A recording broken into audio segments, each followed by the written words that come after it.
Let me talk to you. I don't wanna fight, I don't wanna argue. If we acknowledge the problem, then maybe we can solve it, babe. You ain't gotta speak, oh no, please don't bother. The pain too deep between you and me, don't let it go no farther. I respect you like my mother, you love me like your father.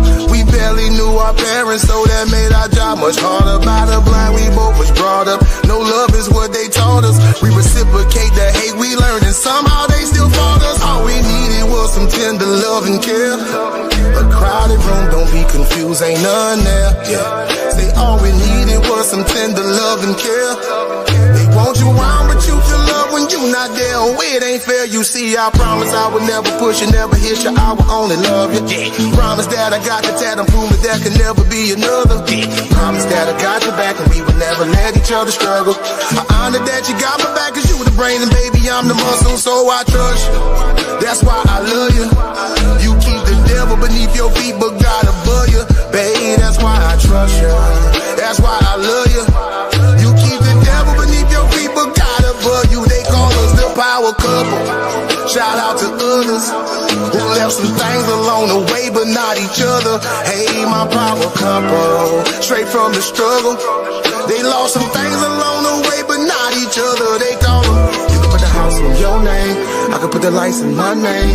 You can put the gas in your name, put the layaway in my name. I can put the car in your name, put the cable in my name. I pay it off with my change, never wanna hear you complain. Yeah, now I respect you like my sister, you trust me like your brother. Our friends have separated, but we still ain't left each other. They talk down because they jealous, move on is what they tell us. When the love is strong, get in your bone, it's known to be rebellious. All we needed was some tender love and care. You call on family, for some ain't none there. Yeah. Say all we needed was some tender love and care. You got that love, it's best you keep it, cause it's real. It ain't fair, you see, I promise I would never push you, never hit you, never disrespect you. Promise that it's ever drama, I'm the one that's coming to protect you. Promise that I got your back, and if you ever feeling any pressure, I honor that you got my back, cause we unstoppable when we together, so I trust you. That's why I love you. Yeah. You keep the devil beneath your feet, but God above you. Babe, that's why I trust you. That's why I love you. You keep the devil beneath your feet, but God above you. They call us the power couple. Shout out to others who left some things along the way, but not each other. Hey, my power couple, straight from the struggle. They left some things along the way, but not each other. They call us the power. You can put the house in your name, I can put the lights in my name. You can put the gas in your name, put the layaway in my name. I can put the car in your name, put the cable in my name. I pay it off with my change, never wanna hear you complain.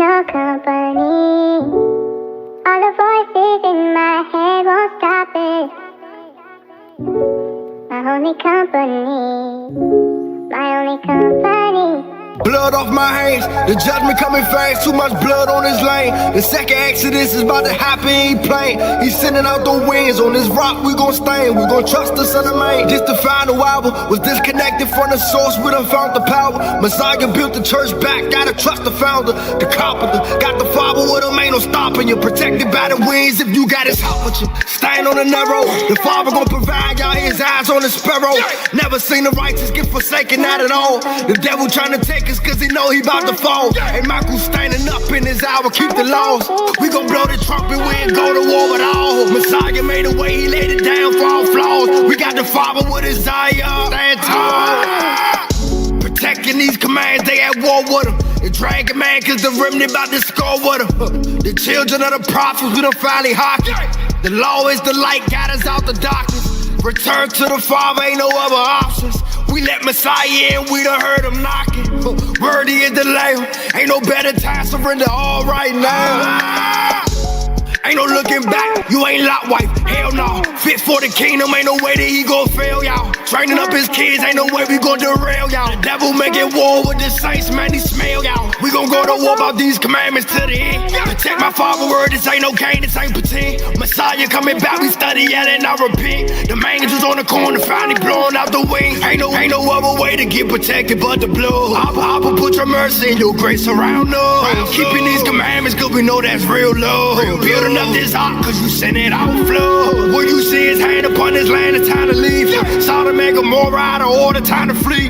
Babylon gon' burn, every nation about to see. Messiah coming back, everybody to their knees. Every knee gon' bow. Boy, girl, child, y'all, he coming in the clouds. Thousands of years, now it's almost time now. The valley of the drought, we done came alive now. This for every nigga you done hung, every baby you done raped, everything that you done done. Ain't no way you gonna escape, ain't no way that you can run. You gon' see them face to face with a hill Babylon, but we can't.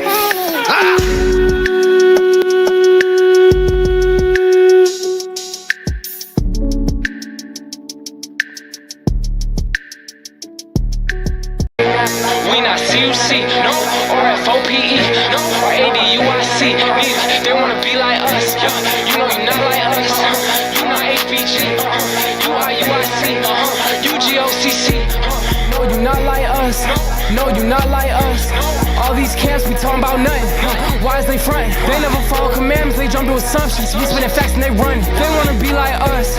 You not HBG. They wanna talk and debate. We already know you gon' lie in their face. Grown ass men be acting like women, and grown ass women be acting like men. Damn, you wanna be like Glorilla? We all know you never stick to a scripture. I'ma start calling y'all brother Nathan. You worshiping idols with Yahweh depiction. Whoever got ears, yeah, I let them hear it. You talking to God like you don't fear him. You bout to get burnt if you not serious. Proverbs 3:7, they must be delirious. Disrespecting the tribe like is you fried?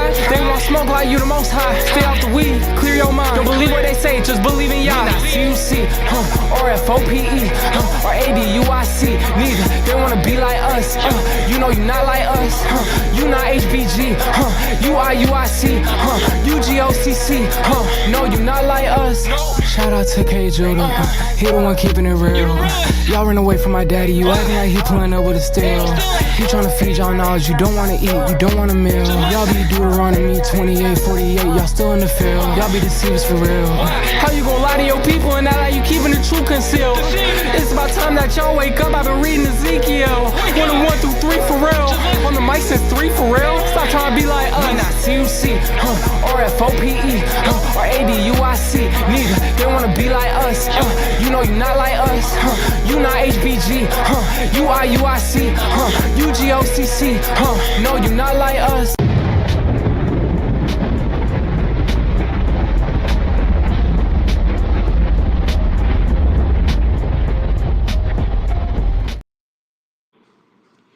Most High bless. Most High bless. Most High bless. My name is QANATH Yahawashi, F.O.P.E, C.U.C, New School of Thought in the house. Okay, brothers and sisters, we got a special guest. Of course, you know my dear brother, family, from the beginning to the end, Sham. Respecting our brother to borrow on. Maybe a few other people may come on. But this is an open conversation about any and everything. But I will say this, we have a special guest, so I'm gonna let the brother introduce himself. We had a conversation, somebody put a post up about Northern Kingdom, and I wanted the brother to come on and speak on it, you know, because everybody don't have the same vision that the brother may have. You know, I have no dog in the fight, you know, but I would like for the brother to go in and to explain some people who may be ignorant, and what he may see, and people welcome to come on and talk to him about it, you know, also. So we have a lot to talk about. Since the brother's special guest, before he introduce himself, I'm gonna let Sham the bar come in and say a few words, and then we let the brother open up with a few words and open up what he feel about Northern Kingdom. Then we can discuss that, and then we can go on with other topics that we want to discuss the rest of the night. So Sham, the bar, Most High bless. What happened to the brother? Go ahead, All right, I guess I'll jump in real quick. I can't hear you. Somebody who I keep real low. Can you hear me, Elder? Sham, can you hear him? Because you seem real low to me. This is the bar. Yeah, you good. That's the bar. Okay, that's his Sorry about his that. anyway. Good night. Yeah, I'm on a plantation, so it's kind of hard for me to hear. But I can't hear you, DeBar. Can y'all hear me now? Yeah, I'm Yeah, I getting away. can. It's just kind of low though. Oh, somebody said okay. They said they hear you just fine, just mine. So you go ahead. Okay, yeah, I'm gonna jump in real quick. This will be short. I just want to say salute, shalom, most high bless to Elder QANATH, the brother Sharshim, and also the brother here with us, brother Jaleel. Much love and respect, and to the F.O.P.E family, shalom. And yeah, we got some good things to talk about, and I'm just land my plane right there and let somebody else take the mic. Sure, Shane. Yes, shalom, family. Most high bless. I'm sorry. I was actually trying to go to sleep because I was tired. But anyway, shalom to everybody. Most high bless. Thank y'all tuning in to Fellow People's Edification. Elder QANATH set the record straight. Shalom to everybody out there, all the moderators, Star Lima, we love you, the whole Fope gang, CUC family, AUDFC family. Thank y'all for tuning in. And we appreciate y'all. We're gonna have a wonderful show tonight. No doubt. Most High bless the chat. And again, Most High bless the brother Jaleel, if I'm saying it right. But Most High bless, brother. Introduce yourself.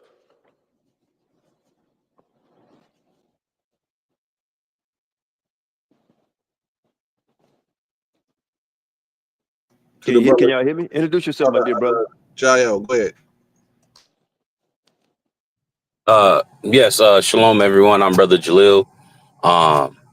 Yeah, I was here to talk about a particular topic, but yeah, all praise the most high. Yes, I'm happy to be here. Oh, no Yeah, doubt, no doubt. Elder QANATH, if you want to start off with the topic, since the brother here, that way he ain't gotta wait around.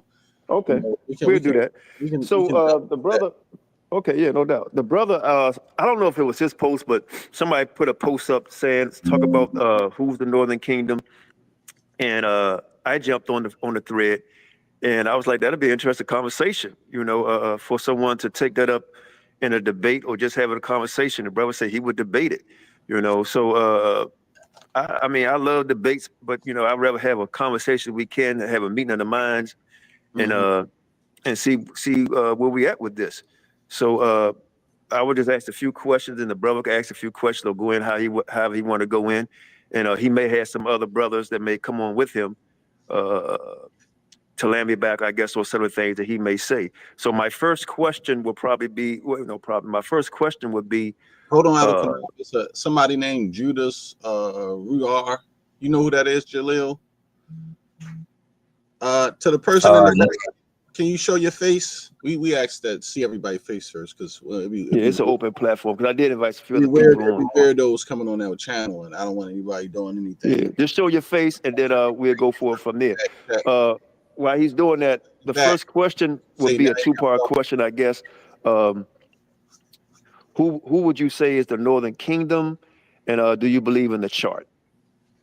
And then you can go ahead and dialogue with that. Okay. Short answer. Who's the Northern Kingdom? The Northern Kingdom today encompasses a few, because we know Israel is scattered across the four corners of the earth. But at least if you're talking about the Western Hemisphere, what we know is the Western Hemisphere, it would make up your so-called Latinos, so-called Native Americans, indigenous to the Americas, however one would like to say it. Those make up the Northern Kingdom as we know it. And we do have, I mean, like getting a little deeper into it. I mean, you do have brothers and sisters that believe they're actually Southern Kingdom and they are Northern Kingdom. But I'll land my plane. Oh, no. You asked another question. As far as the 12 tribes chart, yes. I believe the 12 tribes chart is a general view on who the 12 tribes are today. Like I said, there is a diaspora of our people. So we have brothers and sisters still scattered across, the Eastern Hemisphere as well. But yeah, I do believe the 12 tribes chart. Yes. Okay, that's beautiful, brother. A couple more questions. I appreciate your answers. A few questions actually, but I'll just start with this one. Can you tell us how long you've been in this knowledge? Did you learn it from anyone? Or, Hmm. how long you been in it? Are you affiliated with any camp or group? Okay, yeah, Con. So I came into the truth close to like Passover time 2018, around April 2018. That's how long I've been into the truth. I started with my beloved brothers over at IUIC Los Angeles. Okay. I was there for like 3 years, and met brothers there, built up my foundation just in the milk and the word there. Uh there was a series of events, unfortunately, that led me where I actually leave. Um, that so pretty much I had to leave like 3 years around 2021. Long story short, there's a situation. I would say it was pride on both sides, but there's a situation between me and a particular leader just in there. But nonetheless, I had to leave. I was told I had to leave. So moving on now, I gather with some brothers, a very small, modest congregation. It's called Gather Yourselves Together. Although I'm not in the body of Israel United in Christ, I still consider all have many beloved brothers and sisters there. I still keep the how do I say? I still keep the foundation and the milk and the doctrine. How through the Spirit of Christ, I still keep the milk and the doctrine that I learned there. And I consider the elders within that congregation to be my elders still. But yeah, right now I'm with a very small, modest congregation in Los Angeles, California, called Gather Yourselves Together at GYT. Most High bless. I'm gonna have a couple more questions. I'll let the brother get in and ask some questions, and then we'll let you dialogue. Um, who? Because you say Northern Kingdom. Uh, how many tribes are Northern Kingdom, and will they be?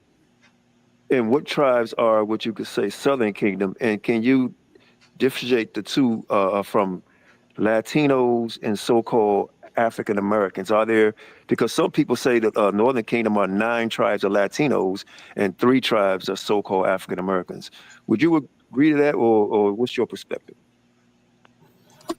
No. So as we know it, as like through research, through prophecies, the Southern Kingdom make up Judah, Benjamin, Levi. There was a split after King David, going to the end of King Solomon's reign. The split started to take place in Israel, right? This history you can read about in 2 Kings. You can read about it in various prophets. You can read about it in Isaiah chapter 7. You can read about it in Hosea chapter 1. What's the name? I can go into detail with it. I'm making sure you're driving home right now, home in like 5 minutes, and I can actually pinpoint scriptures. But let me say, let me ask you. Let me go back to the initial question, and I want you to take your time because you get home, it'd be great because I'm at work. Because the reason why I asked the question that way, before we get to scriptures, I just want to get a eyesight on so we of can what I put believe. just an eyesight on what people can see in their eyes and what we're telling them. So when I say it, because some people say Judah, Benjamin, and Levi, according to the chart, you always see 3 black faces. And then the other 9 tribes, there'd be Latino. So I'm asking you, is that how you see it? Judah black, so-called black, Benjamin so-called black from a Dominican Republican. Then you have Right. Levi. Right. So do you consider them 3 black tribes, so-called black? I only say that because people they like to put them stereotypes on us. But then the other tribes, you will see people in North America. They will call them, like you say, Latinos. Would you consider them Hispanics? The 9 tribes and the 3 other tribes are so-called Negro tribes. Right. So if I may, so Judah, Benjamin, Levi makes up the Southern Kingdom. As far as color of actual skin, we know the original color was something like very dark brown, but through process of time, there's mixing on both sides. There's been mixing in the Southern Kingdom and the Northern Kingdom. So, for example, we understand on the chart based on prophecies, we understand one of the Southern Kingdom tribes, Levi, to be the so-called Haitians today. Now, so-called Haitians is just a general direction or general land that the Levi inhabits, right? But how do I say it? Blake Griffin is light skinned. He has freckles. I think he has like red something hair, right? The basketball player, NBA player, right? Mm-hmm. Blake Griffin's father is from the tribe of Levi, a Haitian, so-called. And so that brother unfortunately decided to mix with a woman, I believe a Caucasian woman, and Blake Griffin was born, right? Now, Blake Griffin is light, damn near pale, right? Like red hair, interesting features, mixed in features. But according to the Bible, you are who your father is, follows the seed, right? The seed of your father. He's a so-called Haitian. He be from the tribe of Levi. You have Dwayne The Rock Johnson. Dwayne The Rock Johnson, his father is a Judite, but his mother is like Pacific Islander, so I believe. Some like Pacific Islander. I'll say that. So Dwayne, huh? No, we listening. Yeah. Go ahead. Okay. Yeah. So Dwayne The Rock Johnson is mixed in features. You just looking at him, he takes more of the Pacific Islander lifestyle and heritage with him. But his father is a so-called black man, or you could say a Judite. So so-called African American. So according to the chart, according to prophecies, he would be so-called Judah. Or not so-called, but he'd be from the tribe of Judah. So it's not all based on color. Color is we can use color to maybe like get a general understanding, but it's really based on bloodline. It's based on your bloodline, and it's based on obviously prophecies concerning the tribe. Let me try to land me back on what you said, then I'll let the other brothers get in before we I guess go to scriptures and all kind of evidence here. So because of mixing, that's why Blake Griffin looked the way he looked, and the Haitians kept their color. He fell off. And so-called QANATH. Yeah. I said he fell off. I'm sure he probably can still hear me. Okay, go ahead. So-called the Negro in America be Judah, and they was able to keep their color, even though after all of the mixing, people say through slavery and mixing now, we were still able to keep our so-called color. So I just want to know what happened to the other 9 tribes who look like Julio Cesar Chavez, Oscar De La Hoya? What happened to them? How come? I mean, they got mixed, and then we go to, you say, the seed of your father. So what made them look the way they look, and we was able to remain the way we look, even though we was raped, robbed, and murdered? So was the Haitians, right? The Levites, and so was the people in America. We were still able to look the way we look, but you said according to the seed of the father. How come other 9 tribes look the way they look? If according to the seed of their father, what would that make them? And then I let the other brothers go ahead with their question. What would that make them if it's according to the seed of the father, and the other 9 tribes in South America look the way they look? What would they be?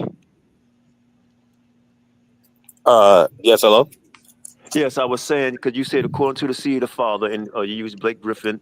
That's another topic. We can definitely get on that. If you want to go to Numbers 1 and 18, I understand that. But what I'm saying is, like, the other 9 tribes that are so-called Hispanics or Latinos, what if they according to the seed of the father? What would that make them? Because if they was all so-called looking like you and I up here, what would that make them according to the seed of the father? Why they look the way they look? Okay, you said why Northern Kingdom looks the way they look. So, yeah. I'd like to pull a scripture. I'm just getting in the door. I like to pull Hosea. You want somebody to get a Hosea 7 and 8? Yeah, yes, sir. Yes, sir.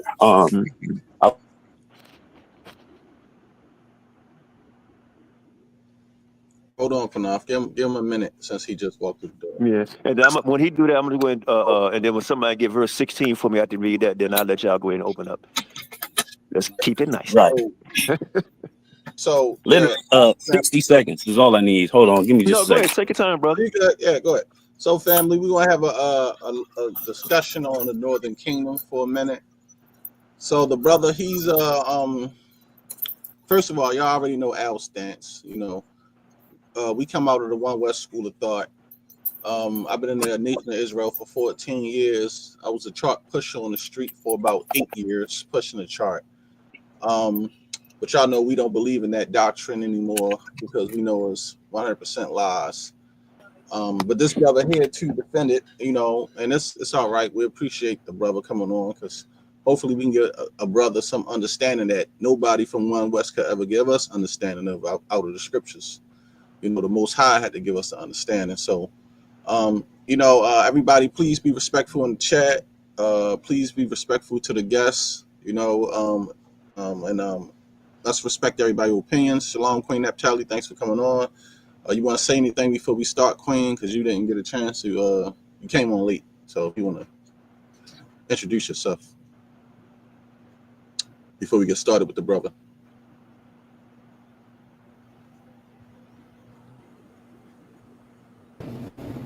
Hey, Shalom, Most High, bless to you, Sharsham, Elder Quanah, Dabar, and Brother Jaleel. I'm Naphtali. Can you guys hear me? Yeah, Loud go and clear, ahead. sis. I'm sorry, I have my volume down. Can you No, hear me? loud and clear. We heard you loud and clear. I'm not echoing, am I? Well, A we little have bit to when mute up you when you speak. speak. You go, yes, you are. So everybody How heard when you do I speak. do But that? what we Okay. gonna do, sis? Because I noticed that on a lot of channels. Just mute up for real quick, Naphtali.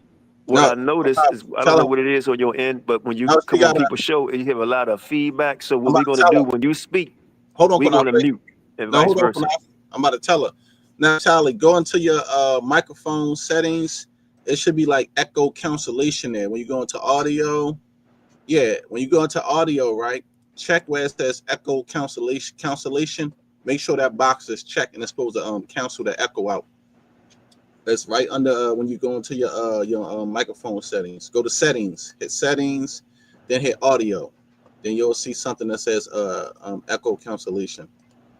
So you had to hit that. Go ahead, Quanah. Yeah, go ahead, brother. You go ahead and read, Hosea 7. That's what I thought you probably go to. You can go ahead and read that, and we're listening. Hold on. Thank you, Sharsham. How do I sound now? Yeah, now you Oh, good. you sound great. Yeah. Oh, okay. Well, thank you. Okay, well, there you go. Every time I go on someone's show, I'm always echoing. All right, I'll be quiet. That's all right. Go ahead, brother. You said Hosea 7:8. Yes, sir. Hosea chapter 7, verse 8 is where I'm probably going to start. Mm-hmm. And yeah, let's see. Yeah, Hosea 7 and 8. Oh, wait, let me ask you a quick question real fast, right, before you start. Brother, do you know what a mongrel is? A what? A mongrel. A mongrel? I've Yeah. heard that term. I've Okay. heard that term. You could go ahead and give me your No, I was the answer asking. on it. Let him go to the scriptures first. No, I am. I just want to ask him, do you believe that is a such thing as mixed or a mixed race or anybody can be mixed? I do believe you can be mixed in features, but the actual seed or the I'll say the bloodline genealogy that that stays true based on your father. So, you know, I can't be an Israelite and a Moabite. You know what I mean? I'm either an Israelite or or a Moabite. You know what I mean? Based on my bloodline, but I can have features from both due to Okay. mixing. All right, Can we'll I? get to it then. Go ahead. I just want to So say something real quick. So yeah, this is I was in IUIC too before the blow up. So I understand the understanding. Been a part of the One West. I actually even know the reason why they came up with that doctrine that you're actually articulating.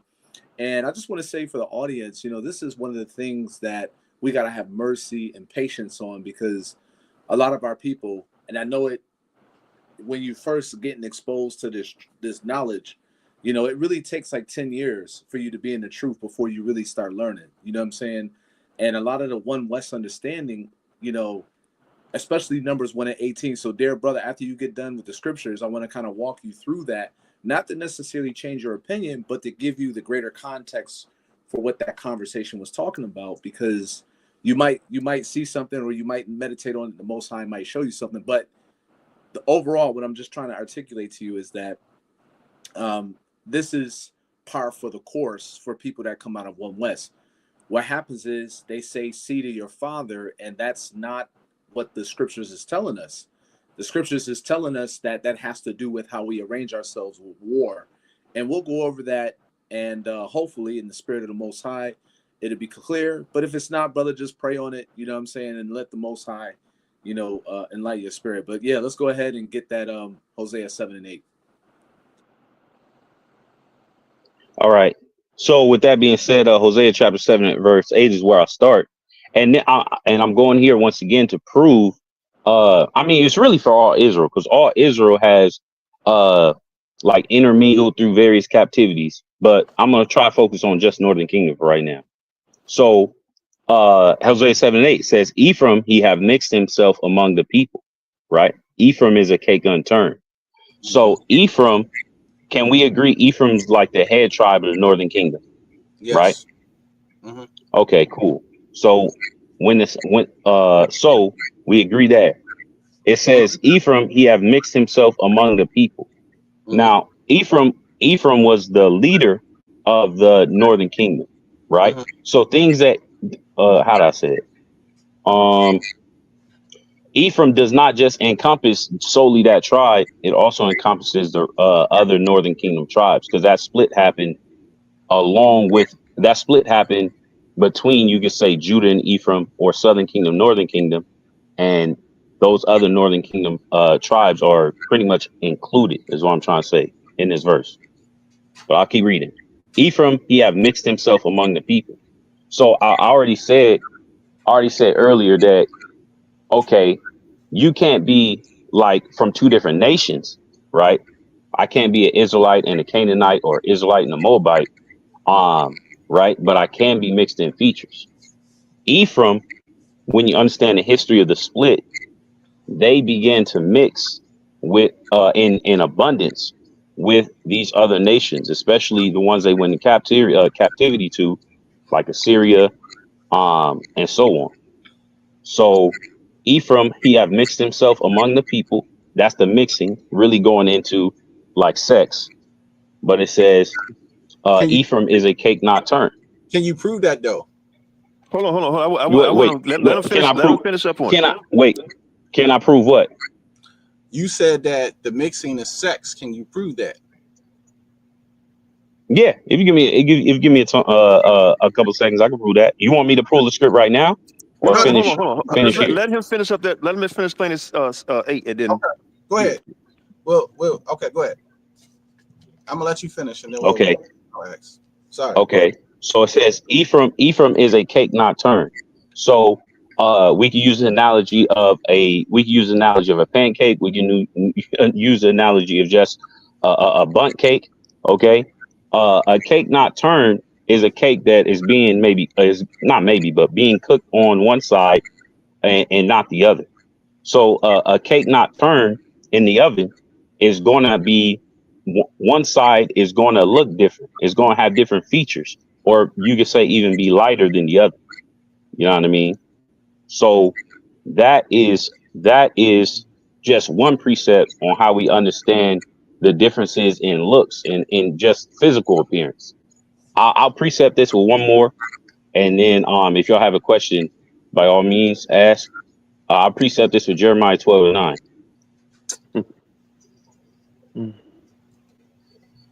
Jeremiah chapter 12 verse 9. Mine heritage is unto me as a speckled bird.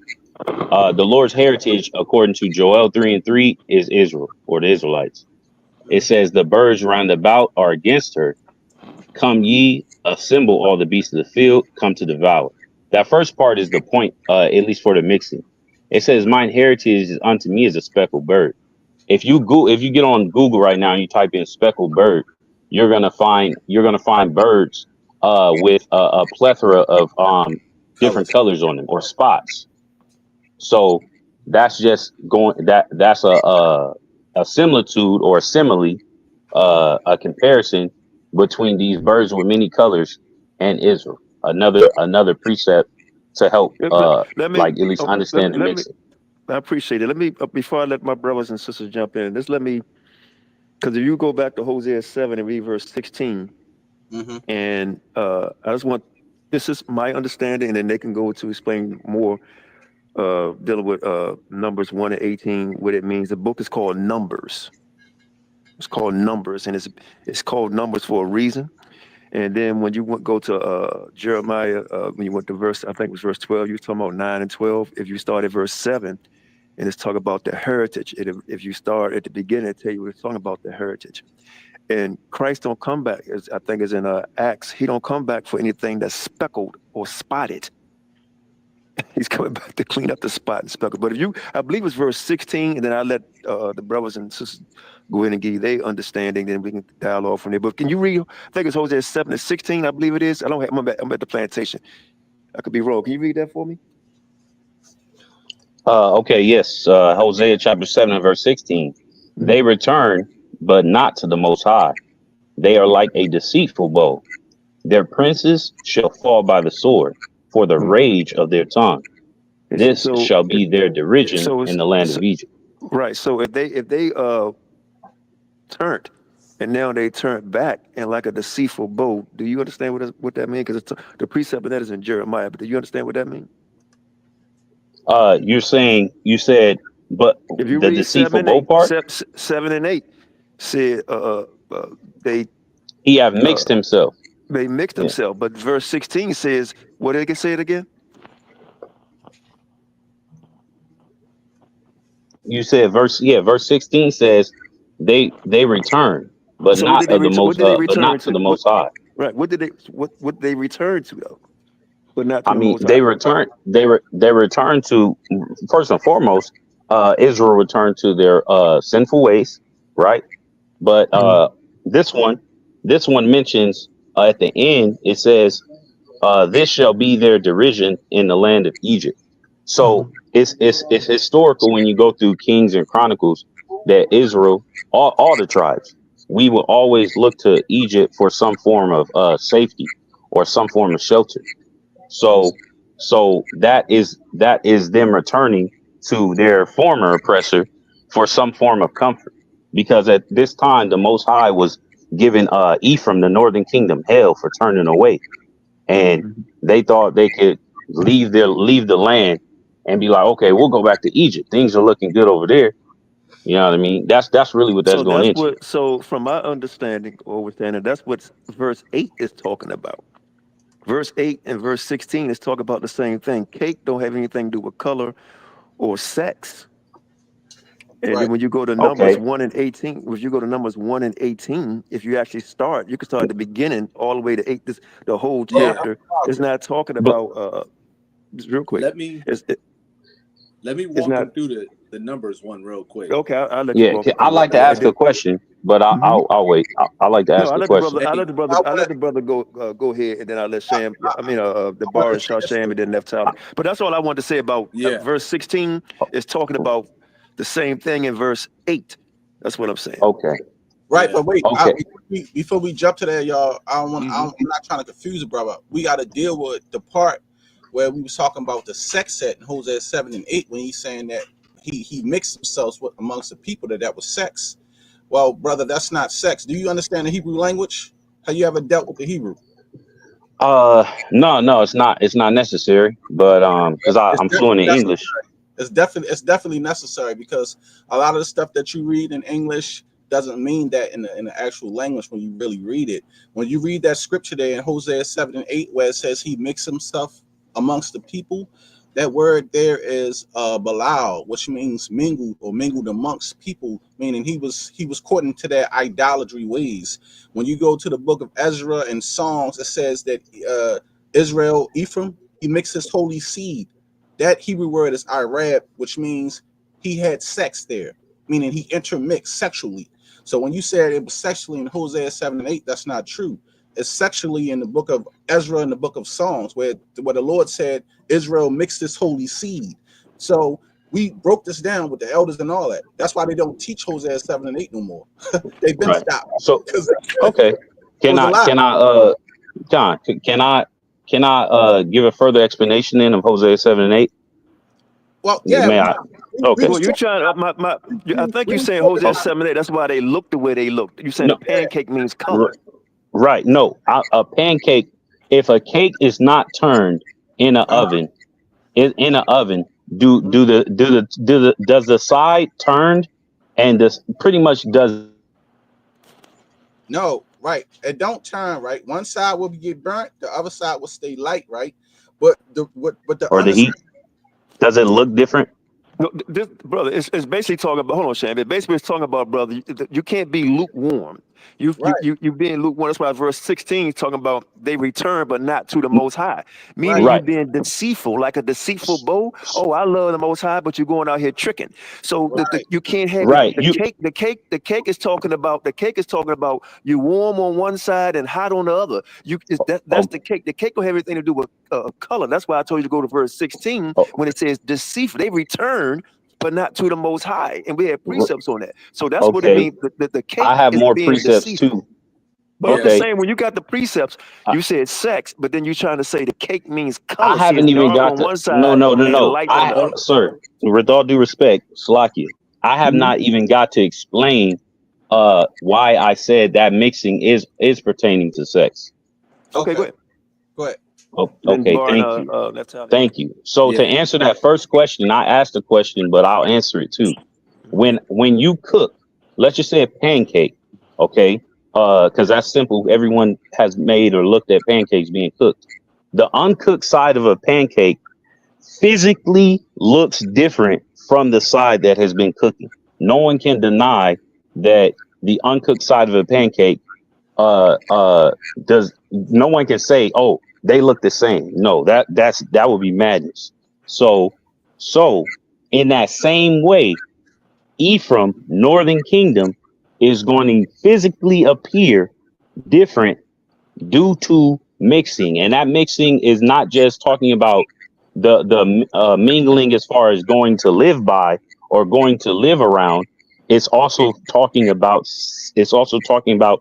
physical mixing as goes to sex, and I'll prove that by going to Hosea. Uh, and I'll start at verse Hosea 4. I'll read 10 and 11. Okay, go ahead. So, so this is to prove that Ephraim was not just they were not just cleaving to these other nations or cleaving to these cleaving to the heathen, like as far as to live with. They were actually physically having sex and mixing with them, which would thus make them more mixed in will thus have them mixed in features. But I'll read Hosea chapter 4 and verse 10. Hosea was a prophet, by the way, to the northern kingdom. So Hosea chapter 4 and verse 10. For they shall eat and not have enough.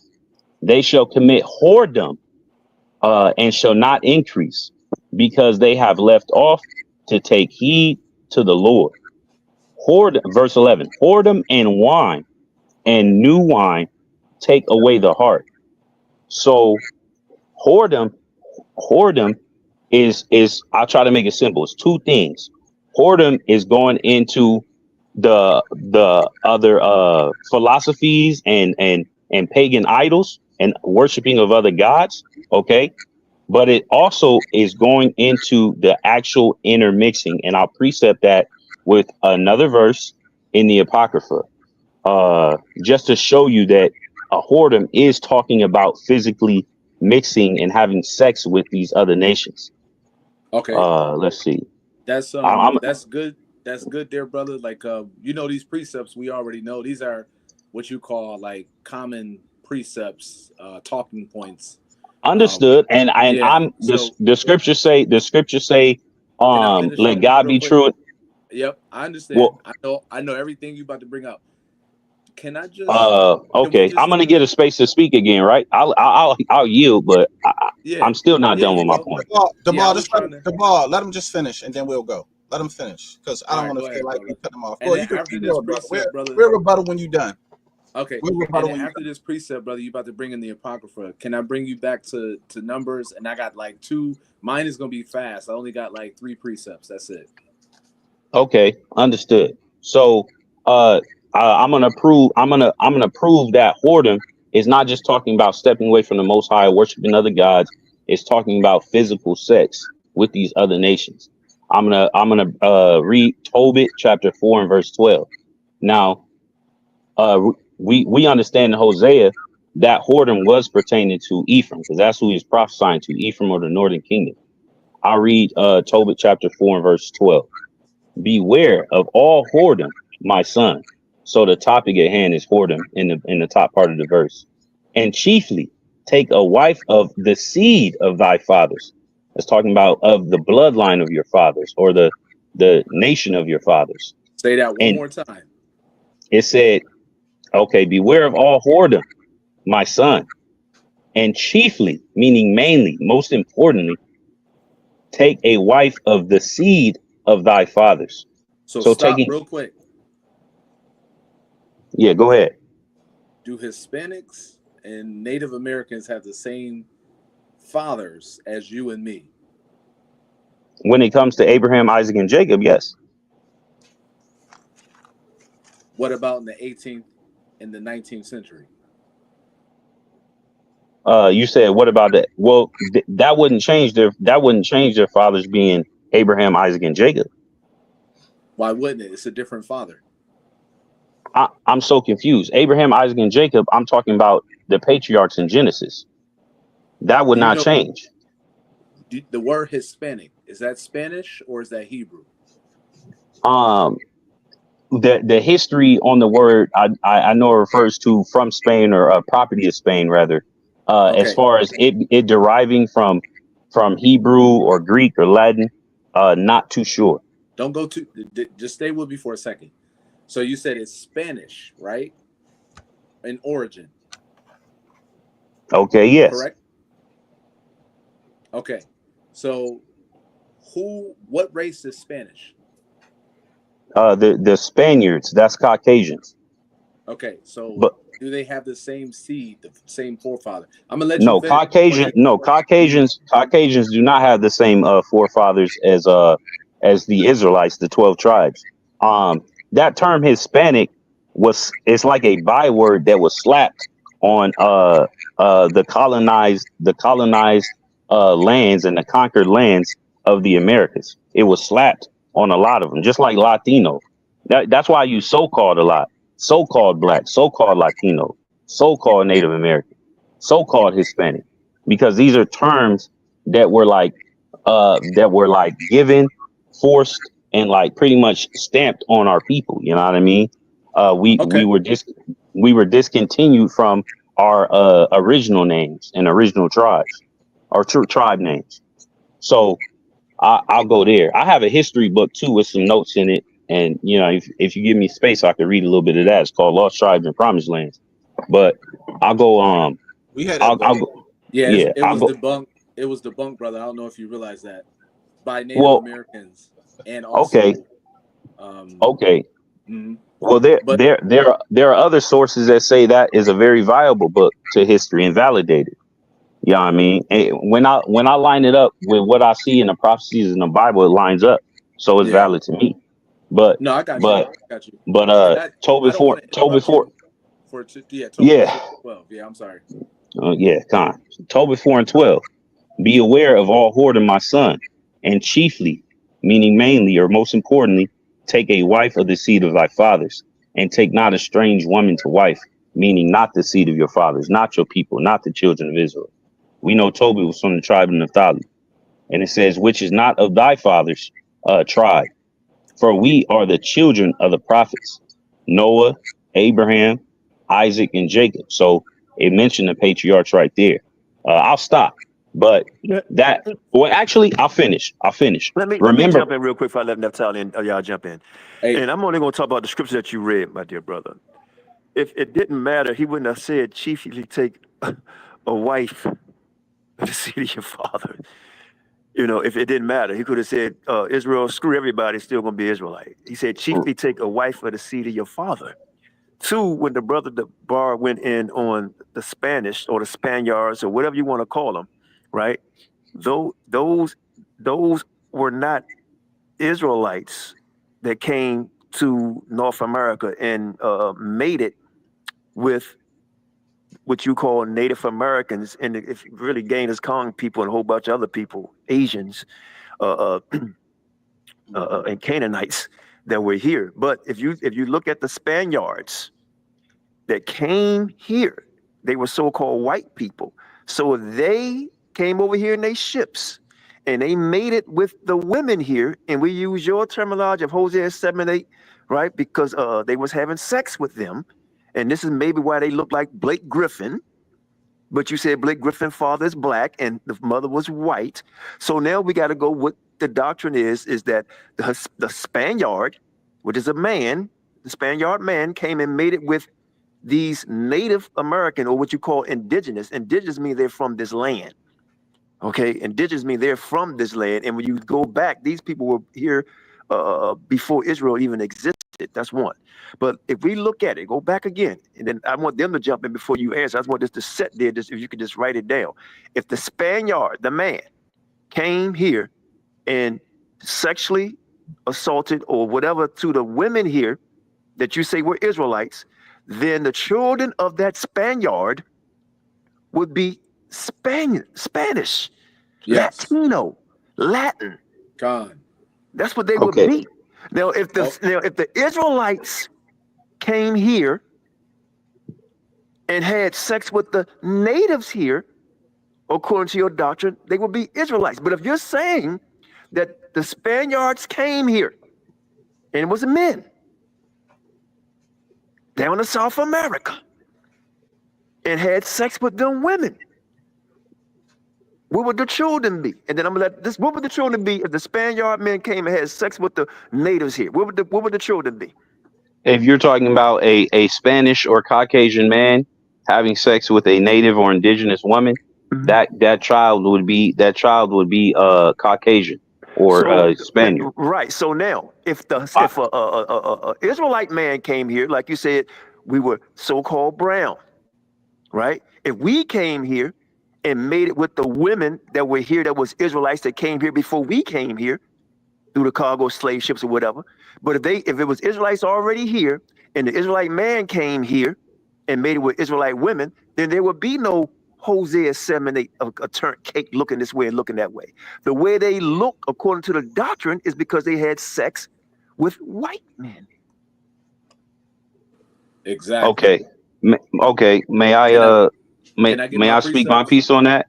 Well, I want you to hold that thought, I but didn't even I finish. want you I to didn't hold even that finish thought because I Tobit want 4 and them to get a 12. chance too. And I But let you get back in. I'm let the brother oh, the bar and then oh, Nephtali. And then just hold that thought. okay. That's why I say write it down. Just hold Okay. that thought.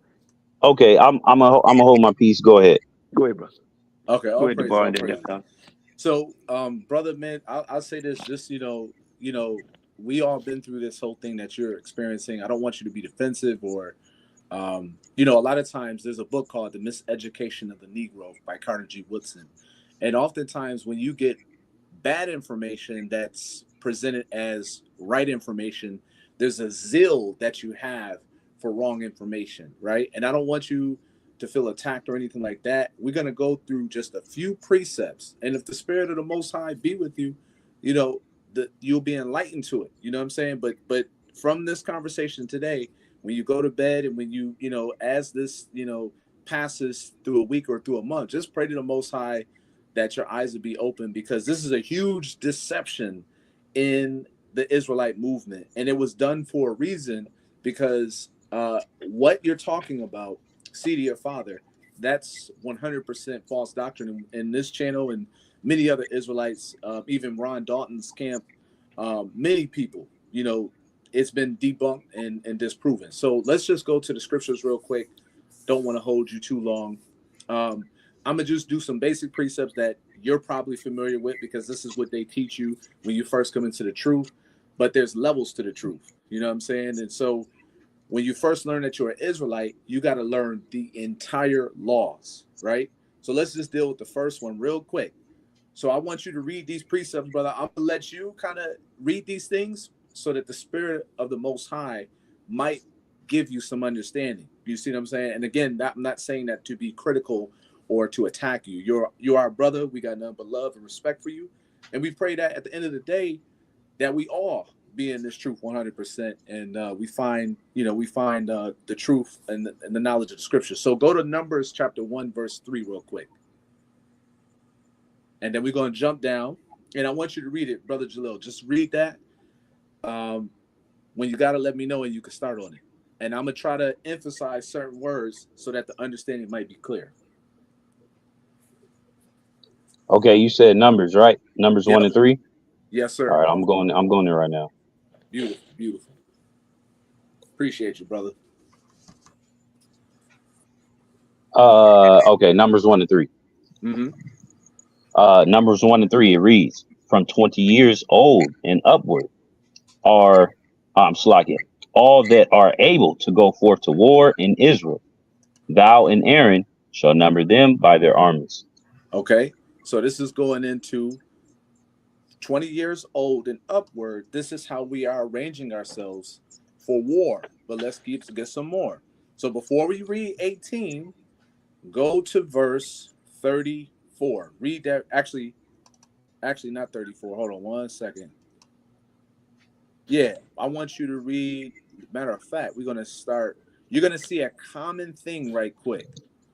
So go to verse 20.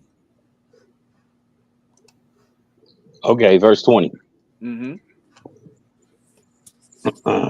Verse 20. And it reads, and the children of Reuben, Israel's eldest son, by their generations after their families, by the house of their fathers, according to the number of the names by their polls, every male from 20 years old and upward, all that were able to go forth to war. Okay, read 22. Verse 22. Of the children of Simeon, by their generations after their families, by the house of their fathers, those that were numbered of them, according to the number of the names by their polls, every male from 20 years old and upward, all that were able to go forth to war. All right, verse 24. You're going to see a Uh, pattern right quick. okay, yes. Of the children of Gad, by their generations, after their families, by the house of their fathers, according to the number of the names from 20 years old and upward, all that were able to go forth to war. The last one I'm going to do, because I think we're starting to see something real clear. Read 26 so that now we got the context, because it's a repeat of verse 3 in every single tribe. So go ahead, verse 26. Yes, verse 26. Of the children of Judah, by their generations, after their families, by the house of their fathers, according to the number of the names from 20 years old and upward, all that were able to go forth to war. So everything that we just read has to do with war and army. Okay? So why would someone come up with a doctrine that said this is how Israel arranges themselves in marriage? This is not talking about marriage, brother. This is talking about war. Now read 18. Now we got the context. So now it makes sense when you read it in its proper context. Read 1 and 18 real quick.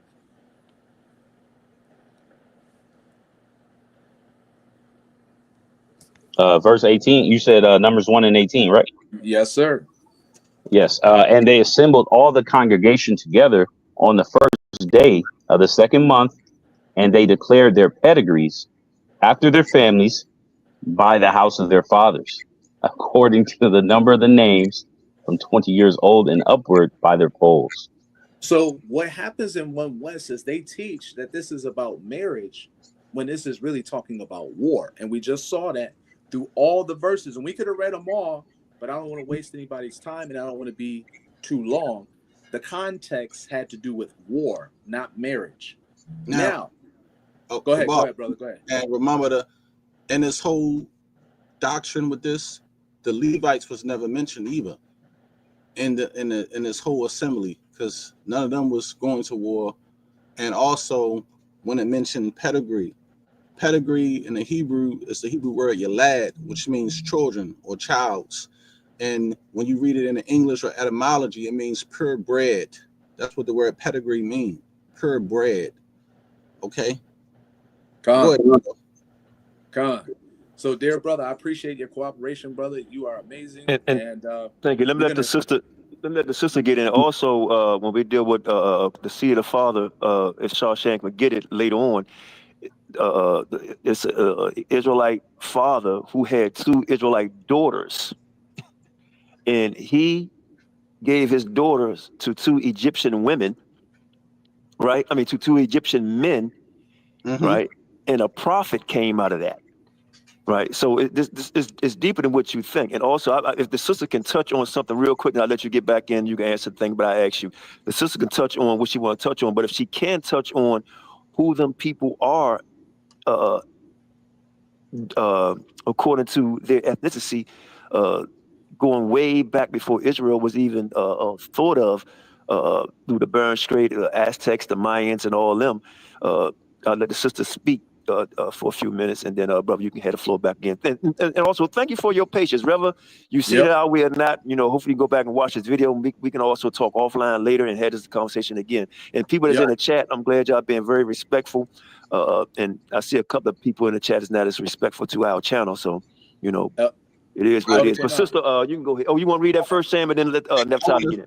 I want to say this real quick though, for the Yeah, let people, me. everybody who watching. We got to remember, family. We have to understand it's a difference when you deal with pedigrees and family and bloodline lineage, right? You have what they call a mutt. A mutt is a mixed breed, okay, low in value. When you deal with anything dealing with the pedigree comes from the man, meaning his seed line. So when you look at the world's greatest dogs that they breed right now are bullies and these other types of dogs, right? They go for thousands of dollars, 90,000, 100,000 for a purebred dog. Anything that's mixed is considered a mutt. It's a degenerate. Nobody wants mutts. They're very cheap.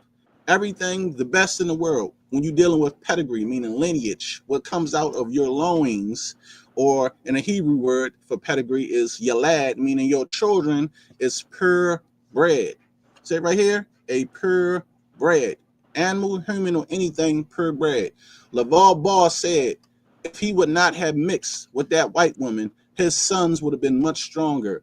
He should not have mixed with her. He should have mixed with a black woman. That's what he said. And his sons would have been better at basketball, and they would be way better in the NBA. That's out of LaVar Ball's own mouth.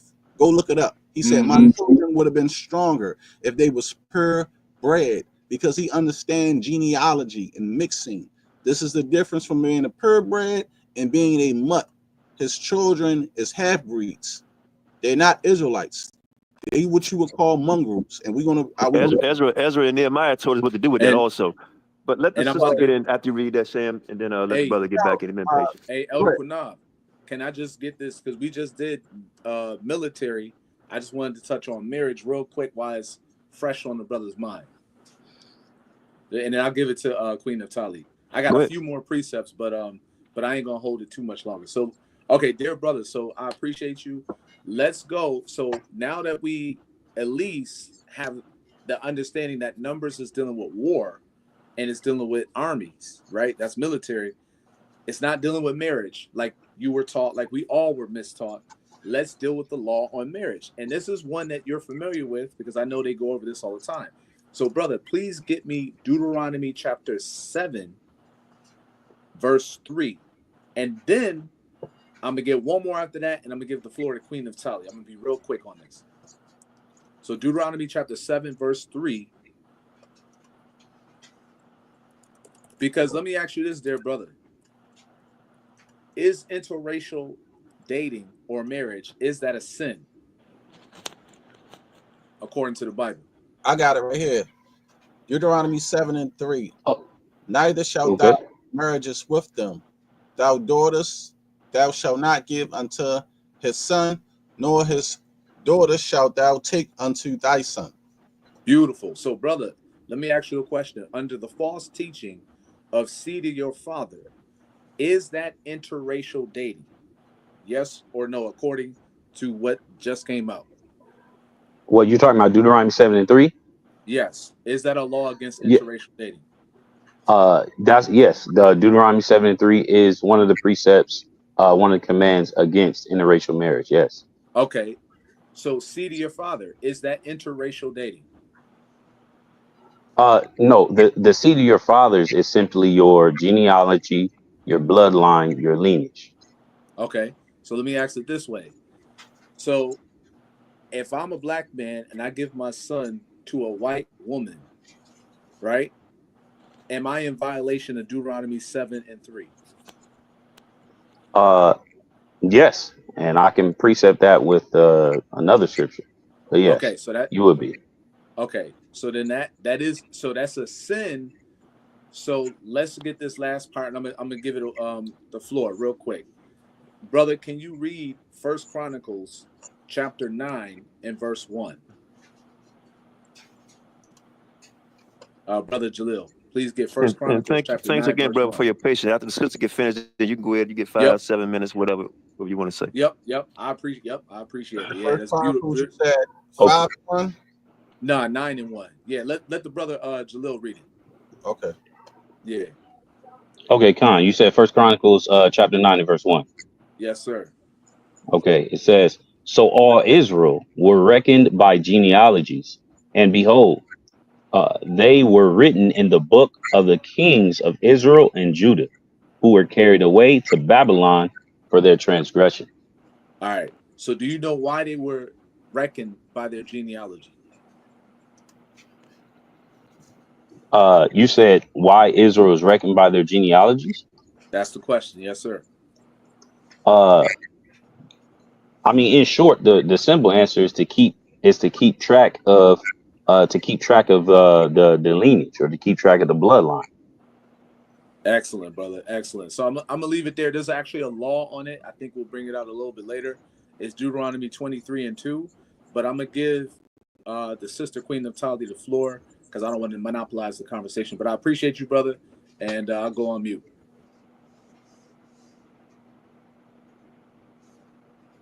Hey, shalom, most high bless to you, Brother Jaleel. How are you doing tonight? Yeah, shalom, sister. I'm doing okay. All right, I'm Queen Neftali. So I was just good. I see you with IUIC, and so my question to you So is, wait, Salakia, I got it. I'm so sorry, sis. I was with IUIC 3 years ago. Currently, I'm with a small congregation in Los Angeles, California. Gather yourselves together, or GYT.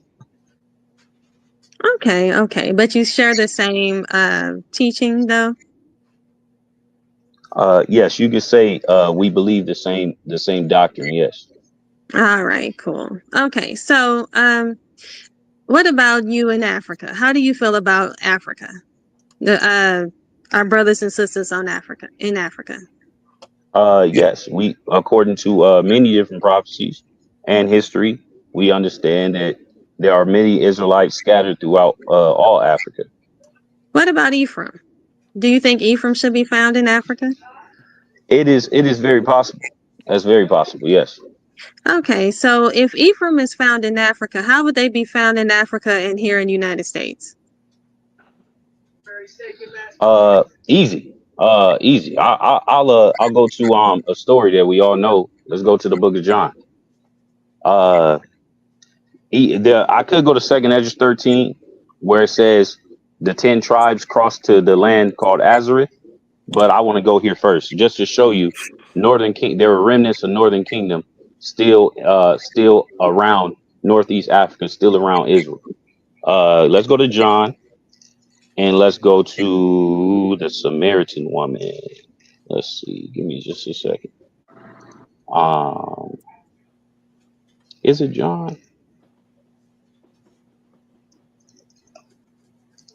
Let's see. Yeah, Hey, Sharsham, I'm gonna send you the John video. 4.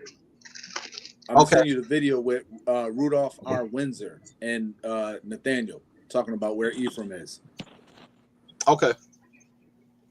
I also sent you a video. Let's see. I Um, need you to try that first. let's see. Let's see. I just want to find the section I'm looking for. Give me just a second. Oh, it's no rush. Sharsham, can you share that video? I sent the link to you. Okay, give me a You can second. put the Okay, map con. down. The video actually has the map in it. Okay, all right. Thank you. All And right. the timestamp is 4 minutes and 35 seconds. Okay. Right. All right. So can I? I'm going to answer your question. So you said, okay, how could Northern Kingdom or how could Ephraim be in the Americas and they still be, and some of them still be in parts of Africa or in Africa? I'm gonna read to you. This is going to explain there were still remnants of Northern Kingdom left after the after the bulk left in Second Esdras. All right, 13. This is John chapter 4, and let's read verse. Let's start at verse 7. Um, John chapter 4 and verse 7. There cometh a woman of Samaria to draw water. So Samaria, that was the capital of Ephraim, according to Isaiah chapter 7, verses what 8 and 9. That's the capital of Ephraim, or capital of the Northern Kingdom. You understand? So this woman of Samaria is from said kingdom, the kingdom of you could say the Northern Kingdom or the kingdom of Ephraim. But let's keep reading. There cometh a woman of Samaria to draw water. Jesus saith unto her, give me to drink. So obviously she came to Yahawashi, Jesus Christ is telling her, hey, or oh no, he's asking this woman for a drink, right? Keep reading, verse 8. For his disciples were going away unto the city to buy meat. Verse 9. Then saith the woman of Samaria unto him, how is it that thou, being a Jew, being of the southern kingdom, uh, asketh drink of me, which am a woman of Samaria? For the Jews, the southern kingdom, have no dealings with the Samaritans, going into the northern kingdom. I'll keep reading. Actually, I'll just get to the last point I want to make. Verse 12. It says, art thou greater than our father Jacob, which gave us the well and drank thereof himself and his children and his cattle? So this woman of Samaria, of the northern kingdom, is saying, well, how are you going to ask of me? Yeah, I mean, the Jews don't deal with us because of the split. It was commanded. I'll precept that real quick with Hosea 4:17. Just one precept. I could go to others, but I'll go to one verse. Hosea 4:17. Ah,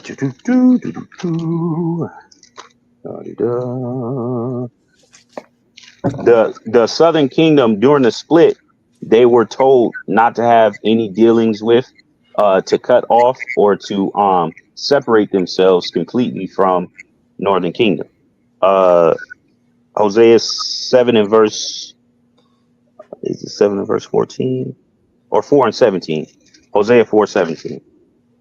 It says here, when I find it, Hosea 4:17. Ephraim is joined to idols. Let him alone. So, due to all the idolatrous practices, the whoredoms of the northern kingdom, the rebelliousness of them, uh, uh, the southern kingdom was instructed, hey, leave them alone. Let them do them, so to speak. Leave them over there. Fast forward back to John 4, when the woman said, she said, uh, verse 9, John 4, verse 9. Then saith the woman of Samaria, this northern kingdom woman, this woman from the yeah, this northern kingdom woman, still an Israelite, but then saith the woman of Samaria unto him, how is it that thou, being a Jew, askest drink of me, which am a woman of Samaria? For the Jews have no dealings with the Samaritans. So I bring all this out to show you that this Samaritan woman, who was physically in the presence of the Messiah, right? And over in Israel. Yeah, I mean, this is after that prophecy in Second Esdras, right? I was proving she's Northern Kingdom sister by various verses, and she is still yet in the presence of Christ. You know what I mean? And there were more than just her. You know what I mean? She was just one. She was just the one in this account, but obviously there are more Samaritans or more Northern Kingdom Northern Kingdom tribesmen around during that time. So that remnant, when Jerusalem, when Israel got complete, well, yeah, when Jerusalem fell, when Israel got completely taken over, all right, and we begin to get scattered outside of our homeland again, the Northern Kingdom is still a part of that. The Northern Kingdom is still a part of that scattering, post 70 AD, post the fall of Jerusalem during the time of Rome. That's how they can still be in parts of Africa and other parts of the Eastern Hemisphere. Okay, I heard you break down some things, but I have some, questions, because when you talk about the Samaritans, they weren't in Africa. You know what I'm saying? And then I'm not talking about northern Africa. I'm talking about the southern portion of Africa. I want you to share that video for me real quick, Sharsham, so he can see it. Okay.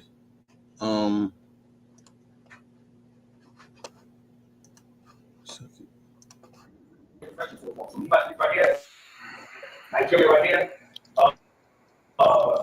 you have stay close. You have he from here. Stay close. You have he from here. Stay close. Okay, you can pause the video. So right there, as you see, it's a big old selection of Ephraim right there in the southern portion of Africa. And also you mentioned that some of them are left behind. No, the majority of them are still there. And also what we have to also think about is how they do not share any genetic ties or any culture with these people that live within this area, and also they have lost contact and connection. Why don't they still remember their history? I don't know what that is.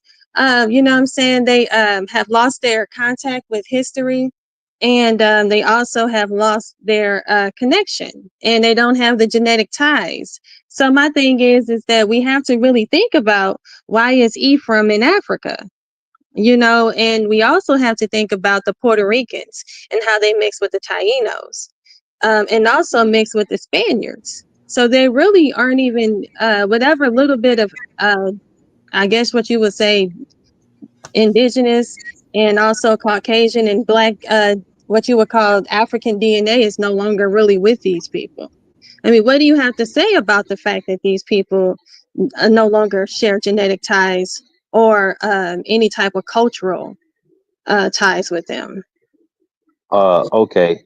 I'm gonna disagree that I'm gonna disagree that the diaspora of Northern Kingdom in the Eastern Hemisphere don't share genetic ties, because that would then they wouldn't be Israelites. You know what I mean? The Israel is scattered across the four corners of the earth. So my position is there are remnants of Northern Kingdom scattered throughout the Eastern Hemisphere, including Africa. And yes, their fathers still are Abraham, Isaac, and Jacob. But if you're talking about not having their heritage, not having their names, I'll go to two precepts real easy, like two precepts. I'll go to Deuteronomy chapter 32. Excellent. And dear brother, and while you getting that right, we'll get Isaiah 11 and 12 showing you that only one tribe or three tribes really are scattered to the four winds. It's not the 12 tribes. So we'll get that out of the scriptures. But I'll wait until you get done. I just wanted to back the sister up on that. So And I want to deal. I want to deal with the second address, because I'm gonna show you. Ships go down no Euphrates. That's a lie. Yeah. Okay. We could definitely okay. Go ahead and do the. Go ahead. Yeah. So I'm gonna go to Deuteronomy. This is gonna. I believe I proved my sister. At least did. Do you agree? Can you agree that remnants of Northern Kingdom were in the land of Israel during the time Christ walked the earth, during the time Yahawashi walked the earth? Do you agree with that? I'm sorry, what was that again? Do you agree that remnants of Northern Kingdom were in Israel, in the land of Israel, during the time Yahawashi, Jesus Christ, walked the earth? Yes. I Okay. agree. Okay. Okay. Good. Good. Because that was See, the thing the is, whole point.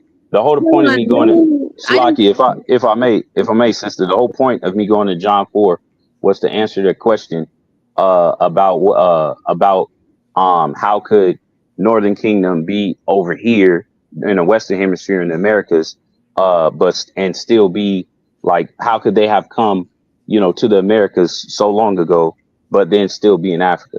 So that's why I went to John 4 to prove to you that there are remnants still there, so you can understand that.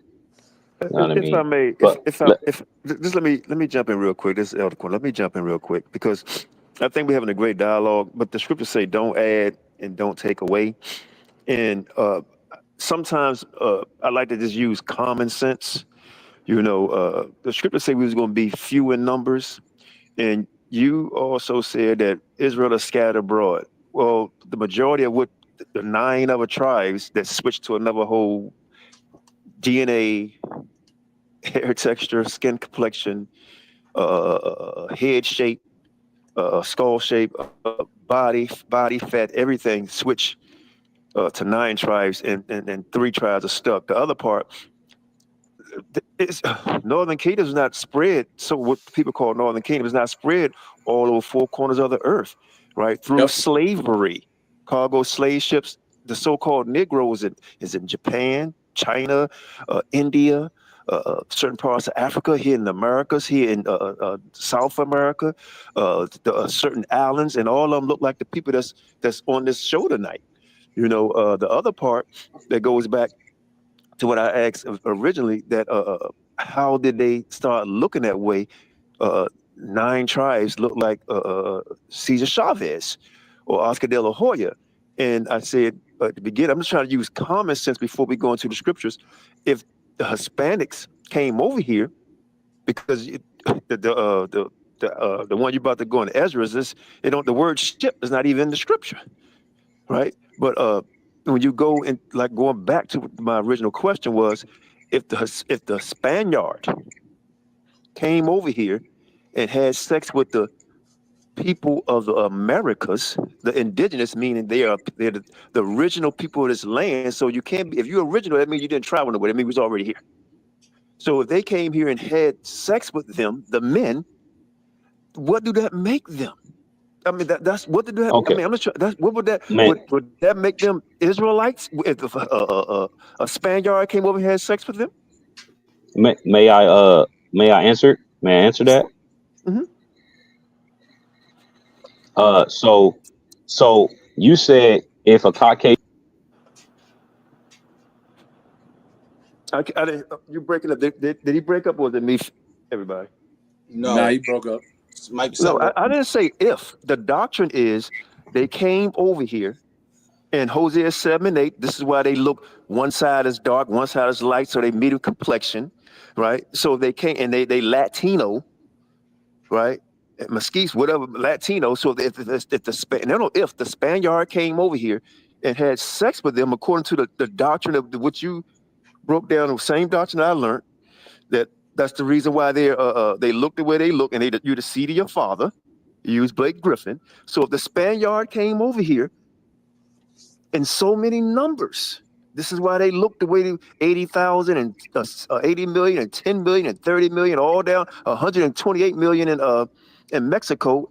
In Mexico, they speak 300 different languages. 300 different languages in Mexico alone. So I'm just trying to figure out, how did they end up being Israelites if the Caucasian Spaniard, the Latin man, had sex with them women? How did they become Oh, Israelites? okay. So if a Caucasian male has Hmm. sex with an indigenous woman or Israelite woman, that baby comes out and is a heathen, is Caucasian, or an Edomite. Okay. No. Now, real quick. Now, Now take your time. what happens if a Caucasian woman has sex with an indigenous or Israelite man? What is that? No. Let's not jump No, there first. Let's go with the no, part of no. all the But men, that's because it dealing, was the sir, men who sir. came over here. That's dealing. No, sir. That's dealing with the same topic. That's dealing with the same. That's dealing with the same Did the topic men of the conquer or did the conquest. women conquer? The men conquered, but Right. who are you familiar with the colonies or the colonization I'm of the familiar with I'm of the? familiar with if a black man Oh, got caught sleeping with a white woman, they cut his private off and hang him. right. So But it wasn't that many black men sleeping with a bunch of white women, or there during the wasn't a bunch of Spanish so-called conquest, Indians sleep with a bunch of white women. during the I Spanish know who came conquest. over here and conquered. That's what I'm Okay, trying. The okay, question is, if understood. the white man came over here and slept with these indigenous, meaning native of that land, But if they you're came over being here and slept, it one-sided, wasn't that sir. many. You're being one-sided, sir, Okay, go because ahead. during the Spanish conquest, there were Mm-hmm. colonies set up, similar to how Africa was colonized. In those Mm-hmm. colonies were men and women, Spaniard men and women. Okay, It's so still black. in that same way, sir, in that same way, if a Caucasian woman has sex with an indigenous or Israelite man, Mm-hmm. that baby is an Israelite. That baby is of that indigenous man seed. Okay. And What what scripture about is that? you? And I heard you also mention, and I heard you also, and I heard you also mention, well, what that baby from the Caucasian man and the indigenous woman, yeah, okay, that's a Caucasian, that's a heathen. But what if that baby grows up? What if that baby grows up and then finds a liking once again to a maybe it's a daughter and it finds a liking to an Israelite man. Mm-hmm. Then it will be still mixed in features, all right.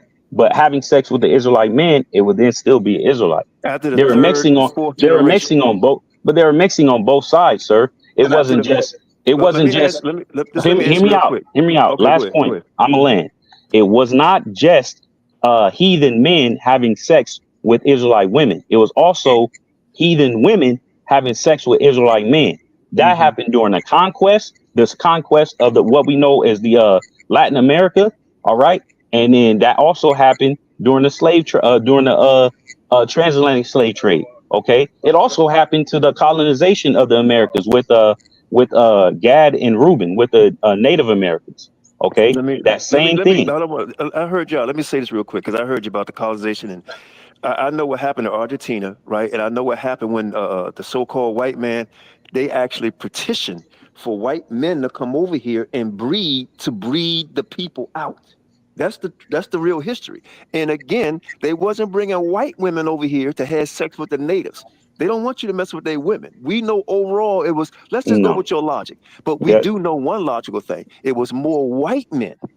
It was more white men because they the one was guiding the there ships. were They still were the white women captains. coming over here. They were the captains. They were the captains, and they were the conquerors who came over here and slept with the women. And then when you say if it was a Israelite uh, man that slept with a heathen woman, well, that goes back into the first, second, and third generation, and that goes back to the Israelite who you say are Northern Kingdom. How did they even get over here? So you think they came over here and brought their women over here to have sex with them? I'm just No, talking about they didn't bring you Salakia. said you landed. Let me land. Okay, okay, I'm yeah, just I can answer yeah, that question easy. yeah, I'm just listening. I'm just dealing with straight logic because we deal with the logic in Scripture.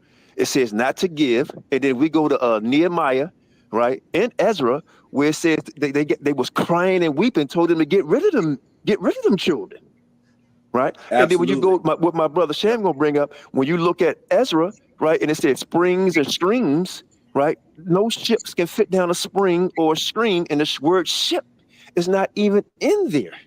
And where would they get the ships if they was in slavery? So I'm just talking about this just common sense. And then if you Gad, who was Gad mother and father? Who was Issachar mother and father? Were they Hispanics? And then how did they change up to be Julio Cesar Chavez? I'm just trying to deal with common sense, my dear brother. We can go over the No, scriptures a lot, but to me, common sense. They don't have the same E1B1A. They don't have that.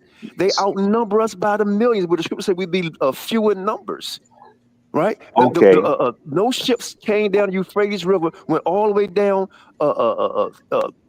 Africa, and came over the Israelites. That never happened. So, So I second mean, Ezra 13. So second that's Ezra adding. 13 never happened. That's what you're saying. Nope. Show me the word ship in Ezra, and then I'll believe you. I'm not gonna show you a shit. I'm gonna show you they came down by way of water. Show me the okay. How did they get? They swim? No, they used some type of vessel. It didn't have No, to that's adding. obviously. Is that not No, adding? no, no, no, no. It's not added because it says they came through the river Euphrates. They Right. didn't And went swim, where? and then they used the stars. They used the stars to navigate and got to Arsareth. That took a year and a half. You can't get from where they started to where they finished in a year and a half by swimming. It had to be some type of vessel. Second Kings, brother. I think it's Second Kings where it talks No, about I'm how gonna they do were it. still over there. Go Don't ahead, worry Sam. about Yeah, I land my plane. I like to Yeah, I stick wanted. with. it. I Let's want go to. point for point. Let's go point for point. Yeah, So, can I just we? Give us a I second, real still. quick. I didn't even finish the point Go, the sister go had. ahead. Yeah, We go going ahead, to brother. another point. no. We're So not Go getting ahead. to there yet. We're not I, going to touch on that yet. And once you That's what I'm finish okay, saying. that point, I'll say this: let if me. we keep jumping around, if we keep jumping around, my point is going to get drowned out, and y'all Yeah, point is going to reign We're because not. We're not all of going y'all. around. That's what I'm saying. We're not going to go there yet. We're going to get to it, but we're not going to go there yet. Okay, well, yep. this brother, or I guess the elder. Okay, elder. We're going to talk about This it. elder just had a whole soliloquy on a whole different point, and now I'm like, I gotta juggle. Now I gotta like No, fight we on two understand. fronts or three fronts. No, we ain't going to do that No, tonight. no fighting, brother. It's all love. So let me I ask want you to do this, it. Nah, brother. it's contending for the faith. I mean, it's love. Like I love my people, but I'm Yeah, contending for what I believe based on the right. scripts and the doctrine. And All that's right. why we want you to like let your hair down, so to speak, and because it's not like we just sharing knowledge and bringing out scriptures, and that's it. Because if Nah, we it's going to contending for the faith up here. I'll keep it real. So, It's one side versus another. all right. So okay, can I get my point across real quick? Because since we were speaking on the mixed stuff real fast about Ephraim and you saying how people look and like it's okay for Israelites to mix with other nations and look like other people. I want to jump. It's not. It's wait. I said it's okay for Israelites to mix with other nations. You were saying if that's basically what you're saying because you saying No, that. I slot. No, if Let me finish. Hold I'm on. sorry. Let me. Look, real quick. I just got to say, and my point may have gotten lost. It is unlawful. It is unlawful to, according to Deuteronomy 7:3 and other precepts, for Israelites to intermarry. Okay, um, that is my position. Okay. okay. Period. Hold on one So second now, real quick. Now, Sharshay, I'm gonna let you go. But do you know that when an Israelite commits interracial sin, that the child cannot no longer be counted an Israelite, number one. Number two, and even dwell in the congregation of the Israelites. Do you know that in the law, dear brother Jaleel? Um, no, that I would say that's incorrect. So that's where we need to show you, right? And then you let us know, is the Bible wrong? Because there is a law against interracial. We showed it in Deuteronomy 7:3. Now we're getting ready to show you that when the Israelite mixes with the heathen woman, that child is no longer an Israelite and they cannot dwell in the midst or in the congregation of Israel. So this is going to Okay, be new information. okay.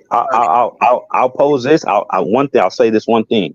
Uh-huh. Moses' children, were they Israelites? yes, And then you can go on. Oh, they're Israelites. yes. Was his wife an Israelite? No, but we have a reason why. Oh, okay, okay, all right. No, we no. See, this is the thing, right? Because y'all, this is the problem. Y'all don't understand why certain things was accepted, right? The same thing with Joseph, right? So the problem is you have to deal with genotype and phenotype, which y'all don't really understand. Y'all deal with genotype and phenotype only dealing with people that don't look like the nation of Israel. Okay. Once you deal with the people of antiquity, black people or people of which we would call Negro descent, how our genome look, right? Because we made in the image of the Most High Yah.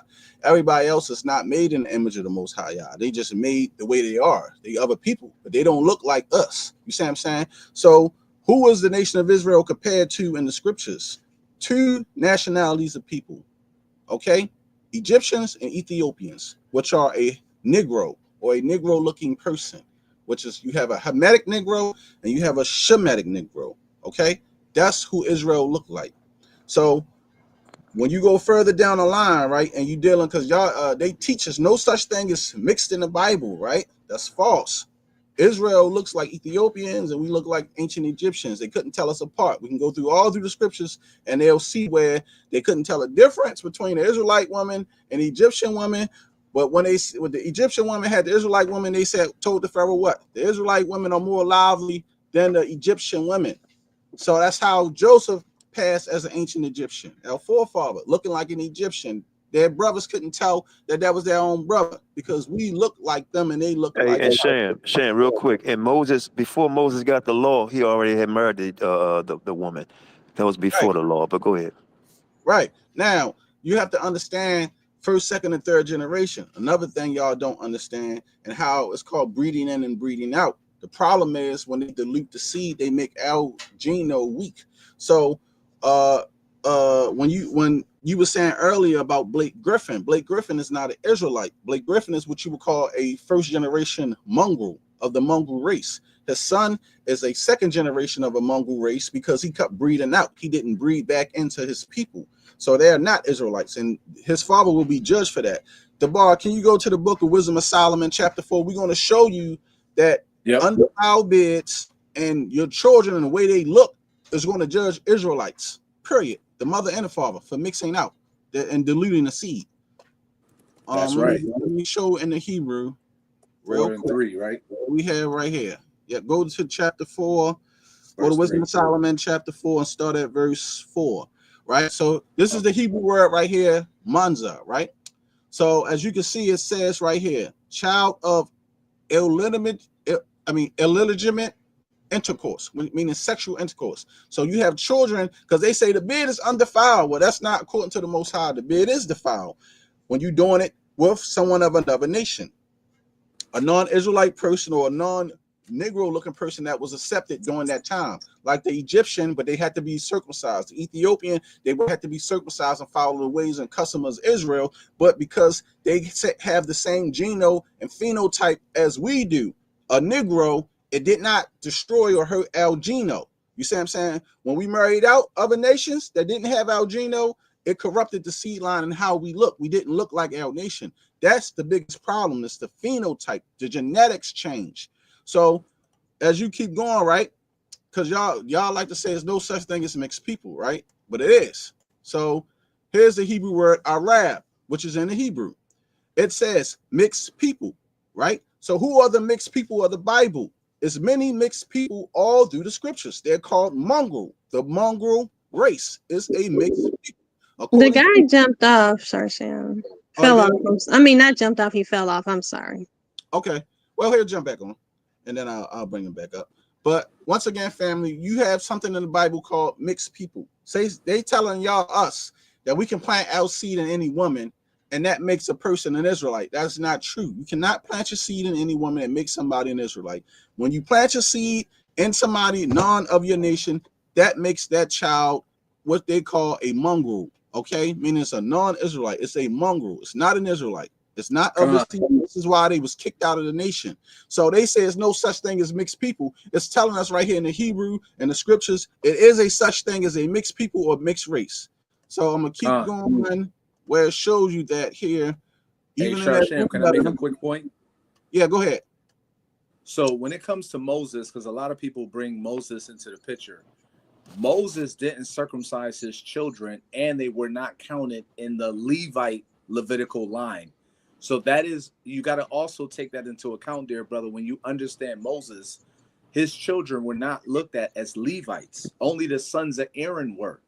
Right. And there's a reason for that. So when you look at Moses, dear brother, I just want to, again, the light usually don't come off right now because you contended for the faith and you contended for what One West taught, which was a false doctrine. But when the spirit, hits you, over some time and stuff like that, you'll start to realize, oh, shoot, like Zipporah was the one that circumcised the son of Moses. Moses didn't even do it. He was the man of the law. He didn't even circumcise his own children, nor did his children be counted as Levitical priests. So you got to look at that as well. But Gotta be a Levite land it mother there. and father. There you Exactly. go. Yep. But I'm But gonna they were let still Sharshin considered Read continue. wisdom though. Read that wisdom of Solomon he's talking They about. were still considered Israel. But see, look. So right here you have the Hebrew word Arab, right? Which says right here, mongrel race. This is what they are. Mingled people or mixed multitude or mixed people. This is what you are when you're mixing. You become the mongrel race. You're not neither your father or your mother. You're in the middle, which is a mongrel race, which we showed mixed people. Okay, this is why they would never deal with this, right? Now, what is a Psalms mongrel? 136. What is a mongrel? Okay, what is a mongrel? This is a mongrel. It's a mixed breed. That's all it is. All crossbreeding. Same thing with an animal. So you can go right here into the this is the etymology of it. Okay, the etymology word of where the word mongrel comes from. In biblical use, they use it in biblical use. You see it right here what it says the ball, mixed breed, mixed breed. So it's in the Bible where the Lord said it's a mixed breed of people on this earth, or a mixture of people. Meaning, when you're mixing or breeding out your race, see what it says? Mixed breed, race, origin. It's a mixed race of people on this earth. When you're mixing out, you become a mongrel person or a mongrel person of the mongrel race. Blake Griffin is of the mongrel race. His son is of the mongrel race. Colin Kaepernick is of the mongrel race. Bob Marley is of the mongrel race. Tia Tamara, the Austin twins, or whoever they are, you know, we're talking about the black-looking girls with the white father. They are the mongrel race. They not nor black nor white. They are mongrel. That's what they are. That's what you become. Mix. Period. And biblical, it's biblical facts. Now, let me go here, right here. Oh, that's pedigree. Let's go right here to Cushi, right? When you go to Amos, and the Lord was describing the Northern Kingdom, right? And he said, aren't you unto me as the children of the Ethiopians? This is in the Hebrew. What do it say the child of an Ethiopian it is? This was being prophesied to the Northern Kingdom, right? A Negro. That's what they are in the Hebrew. This is the oldest Hebrew dictionary you can get from the early 1800s. This is what a Cushite is. This is what a Negro is when we was compared to the Ethiopians, when he was talking to the Northern Kingdom. We are a Negro people, period. From the Northern Kingdom to the Southern Kingdom. You can't beat the language. Now jump down and get that verse, Debar, in Wisdom of Solomon. Yes, sir. Yep. Also, I'm gonna start at also mean more. It also mean black person, more, or a Negro, or black man. That's what the word Ethiopian mean in the Hebrew, and that applies to Hebrews, us. That's what it applied to. All 12 tribes, not 3 tribes. All right, and after I read this, can I ask the brother a few questions? It's going to be easy. Okay. All right, so let me read this. This is Wisdom of Solomon, chapter 4. I'm going to start at verse 3, just to paint the picture. But the multiplying broad of the ungodly shall not thrive, nor take deep rooting from bastard slips, nor lay any fast foundation. Verse 4. For though they flourish in branches for a time, yet standing not last, they shall be shaken with the wind. And through the force of the winds, they shall be rooted out. The imperfect branches shall be broken off, their fruit unprofitable, not ripe to eat, yea, meat for nothing. For children begotten of unlawful beds are what we just showed, right? Unlawful beds was unlawful intercourse of a mongrel. That's what we talking about now. What I showed in the Hebrew. Hold on, let me put it back up here because I wanna go back unto it. This is unlegitimate sex, meaning people who are mixing, right? Right here. See what it says? Illegitimate intercourse. This is the unlawful beds, family. This is what it's talking about. Go ahead, Debar. I'm going to read it at the top again. Wisdom of Solomon, chapter 4 and verse 6.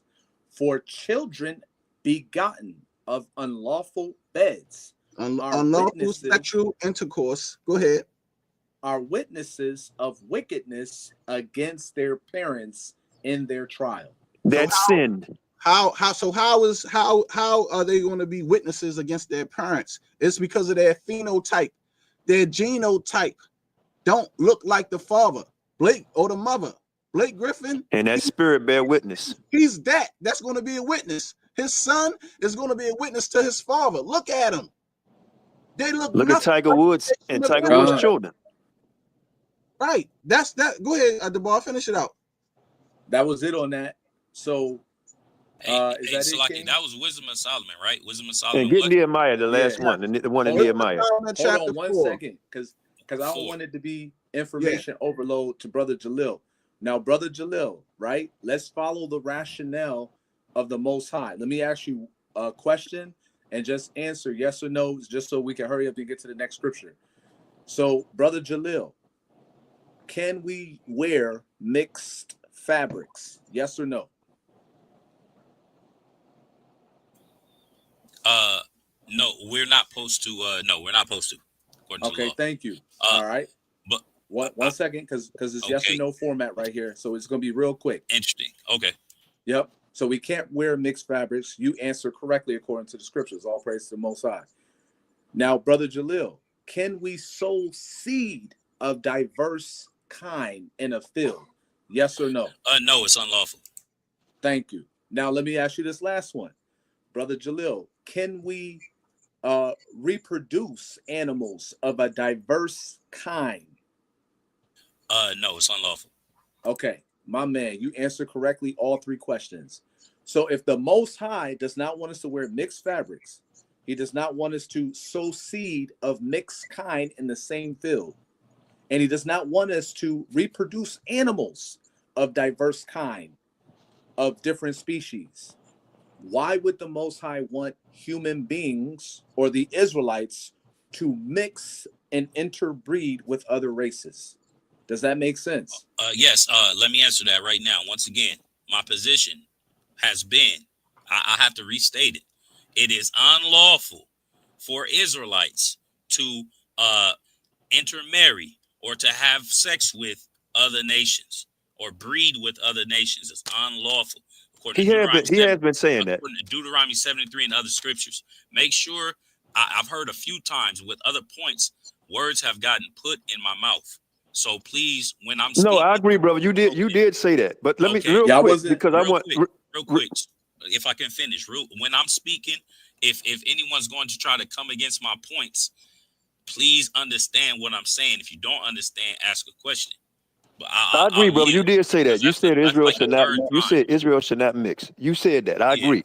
But the thing is, in Wisdom of Solomon, he just read that wind gonna blow and them unlawful fruits gonna blow off that tree and get brushed away. So, real quick, Nehemiah and I think it's in Ezra, the two scriptures that I want about, they're gonna be crying and weeping because at the end of the day, it's telling us that you're right. We don't supposed to do that. But the doctrine is, oh, they're going to still be Israelites. And it doesn't say that. He said he's going to get rid of them in the Wisdom of Solomon. The brother went through the brother went through a whole dialogue on the language, biblical text on the language, and he went to the scriptures. And the brother going to get two more scriptures, and then I'm going to land my plan because I'm on the plantation. But it's telling us the whole time.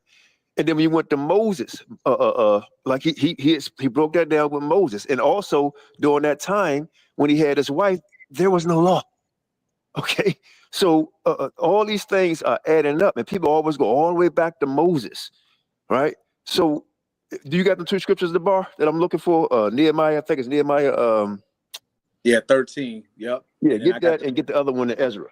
Yep, I'll get. I got Nehemiah right now, and I'm gonna go to the one in the next one. It's actually in first address. And to the brother Jaleel, the reason why I brought this out because you said that if a Israelite man going to an Edomite woman, then that child is an Israelite according to the father. This is why I was saying what I was saying, bringing this out, saying if it don't matter who an Israelite man going to, that child is not an Israelite unless it's an Israelite woman. An Israelite man cannot go into these other nations of women and just say that they are Israelite. It was only accepted from the Ethiopians and the Egyptians because of the phenotype, and we can prove that in the scripture where we'll show you where an Egyptian man went into an Israelite woman and the children was considered Israelites, and the Egyptian woman and vice versa. It's in the scriptures. Joseph's wives was Egyptians or whatever. That's right. The children was Israelites, and then Sheshan, when you go into the book of Chronicles, he was a male Egyptian that went into Israelite women and brought forth Israelites, and they was prophets. So, and then with the Ethiopians, the same vice versa. We intermix with them who look like us as far as phenotype and genotype, because it did not corrupt how Israel looked. Only when we go outside of that and we go through the scriptures and see us mixing with all these other people that didn't look like Israel, the children was cast out and done away with and was not counted as seed. We can prove that in scripture. We can get it in first Esdras, we can get it in second Esdras. I mean, first Esdras, we can get it in Ezra and Nehemiah. That's multiple. Let them read them two scriptures, and I'm gonna land my plane. Okay, hold on. Let's let the brother read the law, Deuteronomy 23:2, and then we can hit those scriptures so he can see the law and then see how it was enforced. So, Brother Jaleel, real quick, Deuteronomy 23:2. Can you read that there, brother? Because that's what the brother Sharsham is articulating to you about the law of the bastards and how you handle that situation. We didn't make this up. This is in the scriptures. The Most High, this is his law. And then when he do that, you read the scriptures. Let him go ahead and land his plane, because we have been talking. I want to get his turn in there too. Yeah. Okay. I will say this. I'm gonna read what you want right now. I have precepts for those branches broken off in Wisdom of Solomon. That's easy. That's Romans. Okay, 11. You can be able to get them after you do that, and the other two scriptures you're gonna read, and you can go ahead and do that. But okay, cool. Let's get that scripture you want it. Yeah. Deuteronomy 23:2. Deuteronomy 23:2. Can I? Okay. I'm gonna read it. You make your point, and then I'm gonna go back to Wisdom of Solomon. But let's see. No, he gonna make his point. He's gonna read two scriptures. I'm not gonna say anything on it. I'm just gonna read it, then let you go in, and the floor will be yours. Yeah. Okay. Cool. So Deuteronomy, you said 23:2. Yes, sir. Deuteronomy chapter 23 and verse 2. A bastard shall not enter into the congregation of the Lord. Hold on 1 second. Stop right there. I want you to read that again. Read that again from the top. Khan. A bastard shall not enter into the congregation of the Lord. Even to his 10th generation shall he not enter into the congregation of the Lord. Okay. So like the brother Sharsham correctly articulated, that's a mixed breed that cannot enter into the congregation of Yahweh. So now let me get Elder QANATH, I'm getting yours real quick. Nehemiah chapter 13. And we're going to start at verse 23 and read down. In those days also saw I Jews that had married wives of Ashdod, of Ammon, and of Moab. And their children spake half in the speech of Ashdod, and could not speak in the Jews' language, but according to the language of each people. And I contended with them, and cursed them, and smote certain of them, and plucked off their hair, and made them swear by Yahweh, saying, Ye shall not give your daughters unto their sons, nor take their daughters unto your sons, or for yourselves. Verse 26. Did not Solomon, king of Israel, sin by these things? Yet among many nations was there no king like him, who was beloved of his Yahweh, and Yahweh made him king over all Israel. Nevertheless, even him did outlandish women cause to sin. Shall we then hearken unto you to do all this great evil, to transgress against our Yahweh or our power in marrying strange wives? All right, let me get the next one. Let's get the one in Ezra real quick. And then Sharsham, I'm going to read the one in first Ezra too, because that's a banger, right? That's a banger too. Let me get this one in Ezra chapter 10. And let me see, I think it's 3 that we want. Yes. Yep. Verse 3. All right. This is the book of Ezra, chapter 10. I'm going to start at verse 2 so we can get the context. And Shechaniah, the son of Jehiel, one of the sons of Elam, answered and said unto Ezra, We have trespassed against our power, and have taken strange wives of the people of the land. Yet now there is hope in Israel concerning this thing. Verse 3. Now therefore, let us make a covenant with our God, or Yahweh, to put away all the wives and such as are born of them, according to the counsel of my Lord, and all those that tremble at the commandment of our Yahweh, thy power, and let it be done according to the law. The law. All right, so let me get the last one. Ruth is an Israelite. And while he's getting the last one, it says, get rid of them wives and them bastards. That's first address start at chapter 8, the bar, and verse read verse 3, then jump down to verse 68. Okay, let me get that real quick. 1 second. Because and that's what I say. You see how they try to run a Ruth and say, see, Ruth is in Yahawashi genealogy. Yes, but Ruth is an Israelite. That's right.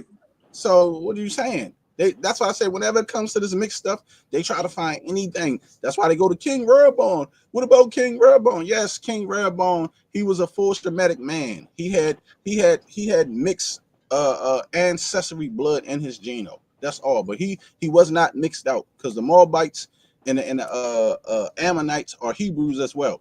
They Hebrew Ammonite, Hebrew Moabites. They are also Shemitic. Same genome.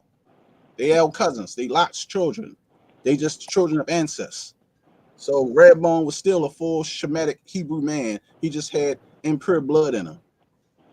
That's right. So they try to find any excuse. You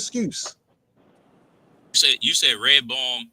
Rehoboam was a full Shemitic Hebrew man that had incest blood in him because of incest, or yeah, he did. Lot's children was children of incest, was he not? Right. So Rehoboam's mother was a who? The Ammonite princess. She was an Ammonite princess. Okay, but Rehoboam was still Israelite. He was considered Israel. He was accepted because he was still listen, let me finish. Go ahead, King. Go ahead. He was accepted because he was still a full Shemitic Hebrew man with Israelite blood. He had Hebrew blood in him, period. He just had incest Hebrew blood in him because of the side of his mother line. But that came down from generations later anyway. But yes. Doesn't that like crush your whole doctrine, no? No, it don't crush no doctrine, because the point is they married into he married that woman generations later. Later. Earlier you mentioned like only Egyptians. You were like, because we know I didn't even get to go to Joseph. So wait, let me ask you a question real quick. You believe that the Ammonites and the Moabites are the Japanese and Chinese? Yeah, but no, they're not. But that's besides the point. They're not. Nation. They're Hebrew. They're a different nation in the Bible. Ammonites and Moabites are not the nation of Israel. Hold on, y'all. I never someplace said else. that. They are Hebrew. So we go someplace. They from Lot line. They are cousins. They Shemitic. What are you talking about? They're not the Japanese and Chinese. Hold on, let's go ahead and read that scripture, Sam. We're going someplace else. Yeah. That's what I'm saying. Like the doctrine is so far off. I just want space to speak. Let me know when I get can it, speak. bro. Yeah, you will, bro. Just go ahead and read that scripture. Let me know when I can speak. Let's go someplace else. We can definitely deal with that. That's easy. Yeah. Hey, Brother Jaleel, one thing I just want to help you to keep in mind, right? Or mention for you to keep in mind. The Most High did not give us the scriptures, right? They say the things written aforetime were written for our learning. So we're not supposed to make the same sins and mistakes of our forefathers. We're supposed to stop doing the things that they did wrong, not repeat the same mistakes. So if Moses and Solomon and all these people were caught up in interracial dating and marriages, we're not supposed to look at the scriptures and say, okay, well, Moses did it, so I can do it too. Solomon did it, so I can do it too. I agree with that. I thought my position was clear on that. No. But I'm just saying that for this reason. So if we know that what they did was sin, then why would we sit up here and accept people born in sin? We can't do that. That's my point to you, right? I'm not trying to, drag this out. I'm just trying to say that. I'm going to answer that too. When I I mean, just by real quick, just by calling Latin people Israelites and agreeing with the scriptures, but that by default, and just let me finish my statement. By default, you're not, because of DNA and according to the scriptures, right? They're not, right? The scriptures say our women going to be bald headed, basically, man. So it's a lot going on there, right? But according to the scriptures, yeah, you agree, but if you to go out here and say you can marry 9 tribes that's not of Negro descent, right? And that's the Hosea 7:8, Right. lukewarm. But let Right. the brother go ahead and read that, and we let you get in. Yeah. And I really appreciate you. He's been very patient, because sometimes we had this, Thank you. and Yeah. people just flick the hell off. But you've been patient. But, Go ahead, DeBar. But Elder, you spot on that. I just want to touch on this real quick. You spot on when you said that, because that's what I was trying to key to the brother, that by us accepting seed of your father, which is interracial sin, we are now pretty much promoting the continuation of interracial dating just through that false doctrine alone. So maybe the light will go on. If it don't, it's all good. So let me get this scripture real quick. I'm gonna start at verse First Ezra. All right. So dear brother with us, First Ezra chapter 8. Start. Read verse chapter 3. 8, verse 69. Yep. Yeah. Read verse 3, then jump down to 68. Oh, okay. Okay, you want me to do that? Okay, so hold on. Let me scroll all the way up. That's a lot. You want me to go to verse 3? Okay, here we go. So here it is. This is the book of First Ezra, or Esdras, chapter 8, verse 3. This Ezra went up from Babylon as a scribe, being very ready in the law of Moses that was given by the Yahweh, our power of Israel. Mm-hmm. All right, I'm gonna go down to verse 68. Verse 68. Now, when these things were done, the rulers came unto me and said, the nation of Israel, the princes, the priests, and Levites have not put away from them the strange people of the land, nor the pollutions of the Gentiles, to wit, of the Canaanites, Hittites, Pharisaites, Jebusites, and the Moabites, Egyptians, and Edomites. Mm-hmm. For both they and their sons have married with their daughters, and the holy seed is mixed with the Stop strange. right there. Stop right there. So whenever you see holy seed, we look it up in the Hebrew. The Hebrew word is irab, okay, which means to have sexual intercourse, to intermix. When And you go it said holy seed mixed. Right. When you go to Hosea 7 and 8, the Hebrew word there is balal, which means mingle. That word does not have nothing to do with sex. It's talking about mingling or being Idolatry. People, idolatry. It's like spiritual fornication, which is spiritual whoredom or spiritual sexual whoredom, because you can have sexual whoredom, not meaning physically, but like how the Most High say we're adulterous. We committed spiritual fornication by worshiping false gods, so we're pretty much committing adultery on him. That's not physical sex there with Ephraim and Hosea 7 and 8. It has nothing to do with sex. That's about idol worship and him being stuck to idols. So when you see where it says holy seed has been mixed, it's talking about actual sex now. And this is from First Esdras to Nehemiah, and the book of not Nehemiah, it's the First Esdras, the book of Psalms, and Ezra has the same thing in it. But go ahead, DeBar. And I forgot quick, DeBar. I forgot it's a book my wife and I done a class. Teaching this will send you straight to hell. What's the name of that book I bought out? Jubilees. I got it. Jubilee. Teaching this, man. I'm gonna read that next. Read that. If y'all don't but mind. what I find, brother, I promise you, I'm gonna give you a whole straight 20 minutes, and we're gonna close out. But what I find interesting, my dear brother, and I'm not saying you, but this is one thing for a fact. And the other one, I don't know if it's you or not, but I would just say this. I find what's interesting, a lot of times with people who come to defend it, it's never who people call 9 tribes or Latino or Hispanic. It's always a so-called Negro. They always come up and defend. And the second thing I find ironic is that the ones that usually come to defend is because they themselves have what they will call a Northern Kingdom. And they would cry and weep and holler and scream to defend it, because 9 times out of 10 they have one themselves. But go ahead and get that what you saying in that, and then we're gonna let y'all go ahead and let the brother land his. Hold on, Elder Quanah. I just want to make sure that I know everybody wants their chance, but I want to make sure I close out with this about the Aztecs, Mayans, and Incas. Sure, you sure can. Yes, okay, thank you. Let's finish the bar, and then everybody can go. Go ahead. I'm gonna finish Ezra real quick, and then I'm gonna go to Jubilees after this. All right. Okay. So look. All right. I'm at verse 70. I'm gonna read it from the top so we can put a bow on this one. This is 1 Ezra, chapter 8, verse 70. For both they and their sons have married with their daughters, and the holy seed is mixed with the strange people of the land.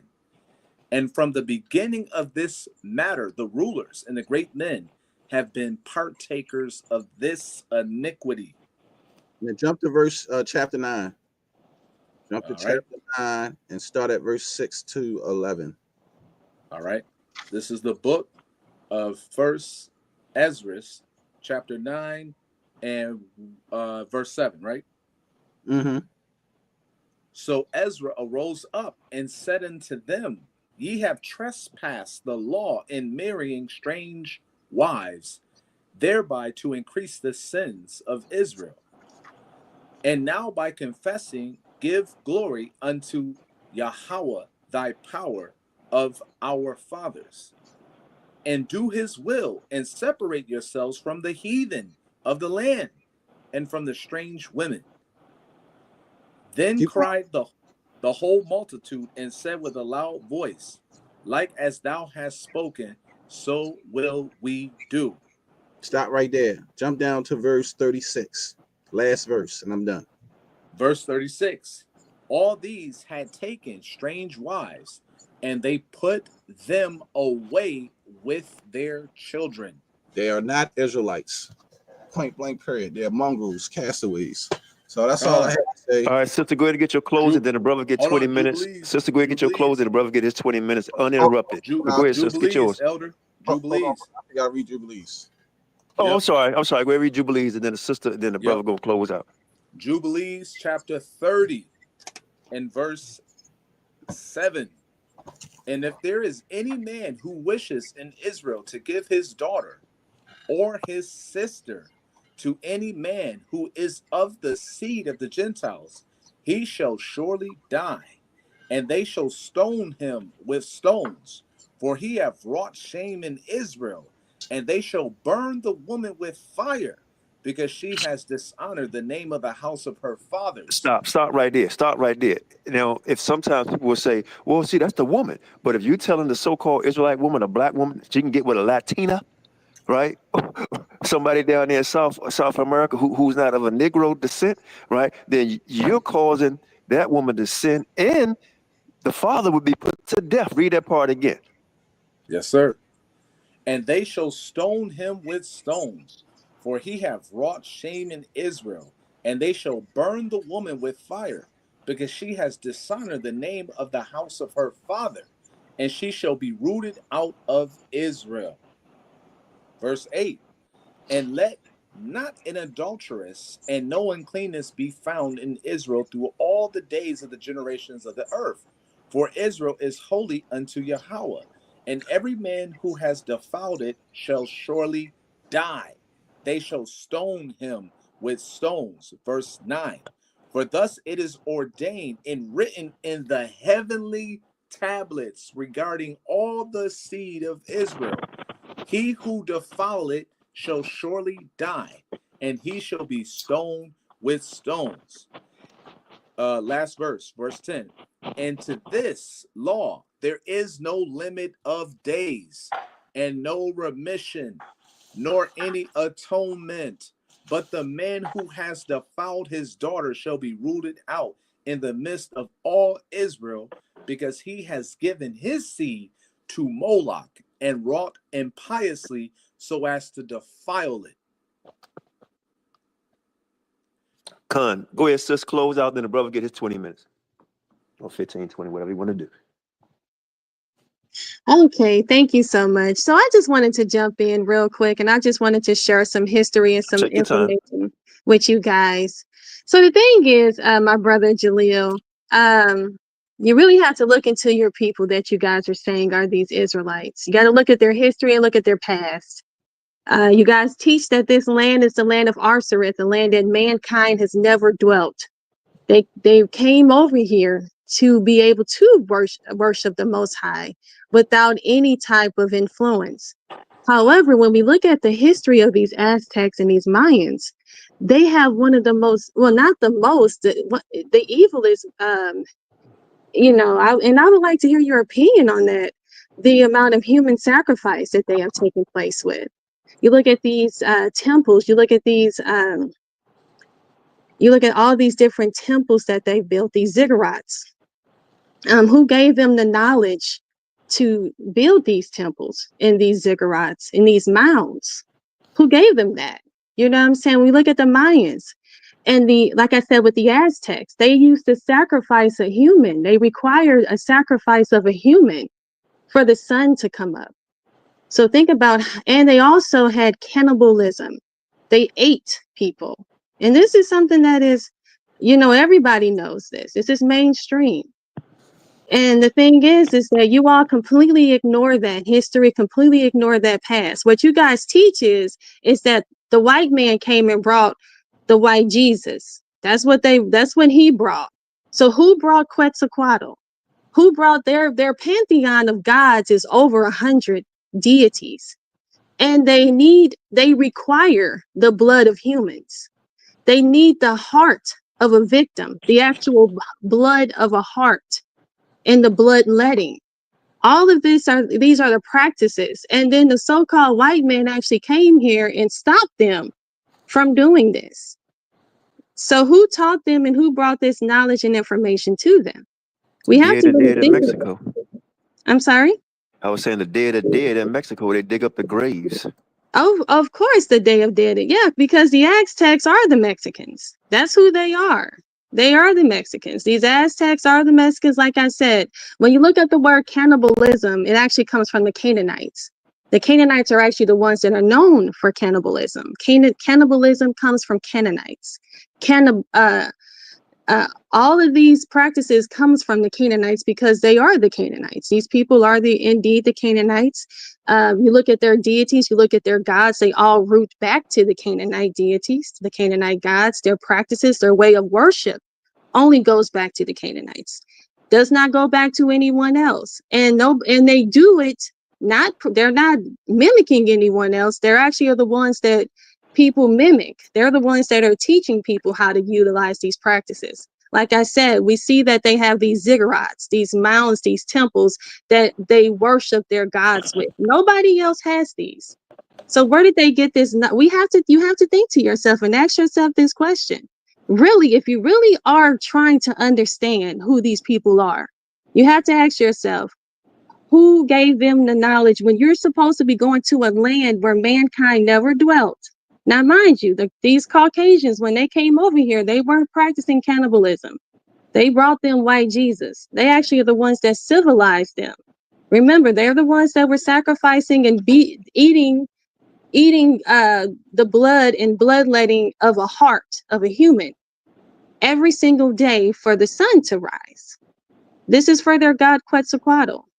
So like I said, not to repeat myself, but I just want to make sure you know that these people are indeed the Canaanites, not just based off of we see it in their deities, their gods. We see it in their way of worship. We see it in their temples.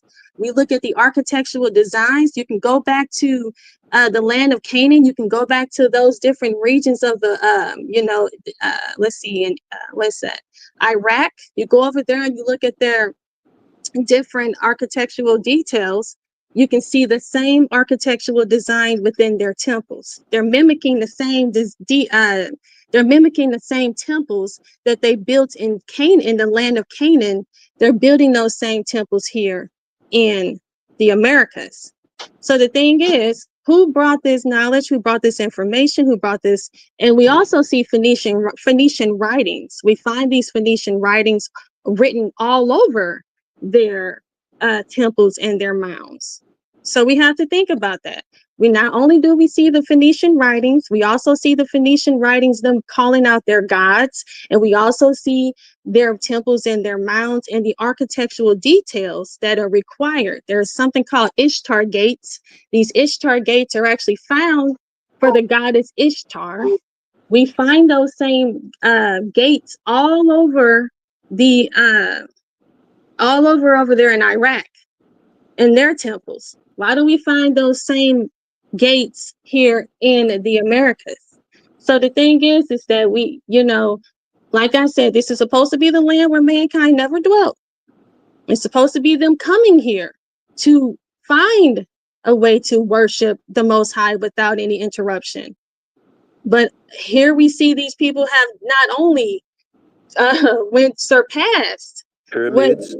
yes, we see the pyramids, the ziggurats, we see the temples, we also see the Phoenician writings, we also see the sacrificing of the humans. Like I said, the cannibalism started with the Canaanites. The word cannibalism comes from the Canaanites.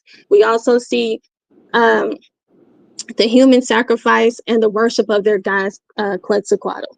So my thing is this, I repeated myself because I'm trying to enforce it, because I hope that people out there in the audience and you as well hear this. Again, this is supposed to be the land of Arsarit. No type of, we're supposed to be coming here to not to worship the Most High, not to find other deities, over 100, and practice human sacrifice and cannibalism. But that's all I have to say. In Mexico, 200 languages. In the other 13 countries, over 2,000 different languages. They even speak like some of the people in Africa where they click, click, because we done videos of that. But with that, I thank everybody for your lessons, and I thank the brother. I'm gonna get a brother the last say. I'm gonna give him 15 minutes. You could do, say whatever you want to read the scriptures, whatever you want to do, and then we're going to close out from there. And I really appreciate you coming on and hearing us out. I hope that we was able to enlighten some. I hopefully all, but if not, then that's that's good too. I would just say that I've been in this knowledge a long time, and all the scriptures and precepts you're going to bring out, I used to teach it on the streets for years. I know all the precepts that you're going to bring out, all the color scriptures, everything. Just look me up and you'll know who I am and who everybody else is on this line. So I know what you're going to bring out, but I'm going to give you the opportunity, and I'm not trying to be boastful, but you got the opportunity. The floor is yours, my dear brother. Thank you for coming on, and thank you for having a heart. I wish a Latina would have a heart to come on and do what you do. There's always a Negro. But go ahead, my dear brother. Most I bless. Well, okay. Oh, yes, sir. Okay. So with that being said, that sister Queen left? Because I had an answer for her. She might have clicked off. Okay. I'm gonna go into what she was saying. That's real simple. At least regarding you said something. You said it's always a Negro or always someone so-called black defending Northern Kingdom. I'll say this. It's written prophecy that Judah will rise up first and gather the tribes. That's in Zechariah, I want to say 11:7, and other precepts. So, I'm an Israelite from the tribe of Judah. You know what I mean? Based on what I understand, according to my short history and how my spirit bear witness to Bible prophecy, I'm an Israelite from the tribe of Judah, and I've been tasked with helping raise up the rest of the 12 tribes, as other Judites have and other Southern Kingdom tribes have. But that's that. At least concerning, because there was a lot that was said. Because you're here, Elder, is it QANATH? Yes, sir. Go ahead, my dear brother. Yep. And I see somebody from your congregation in the chat. We don't have nothing against nobody in the congregation, man. We all brothers. We You got see respect somebody for from Gather Yourselves Together, GYT? Yeah, I see somebody in there. So we got respect for you too, brother. You could actually came on with him. I hope he would say that we showed him respect tonight. Okay, yes. Lord's will, we can continue. We can maybe after tonight we can have another discussion. Lord's will. And then if it's a brother from the congregation, I'll make sure he's up with me. But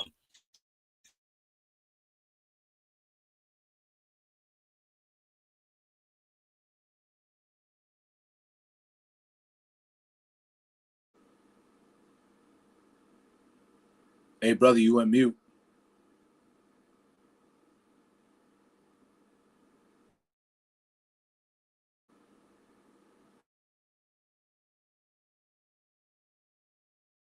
Is it just me, or can I hear him? No, I can't hear you, brother. The floor is yours. We're not putting you on mute or anything. The floor is yours, brother. We can't hear you.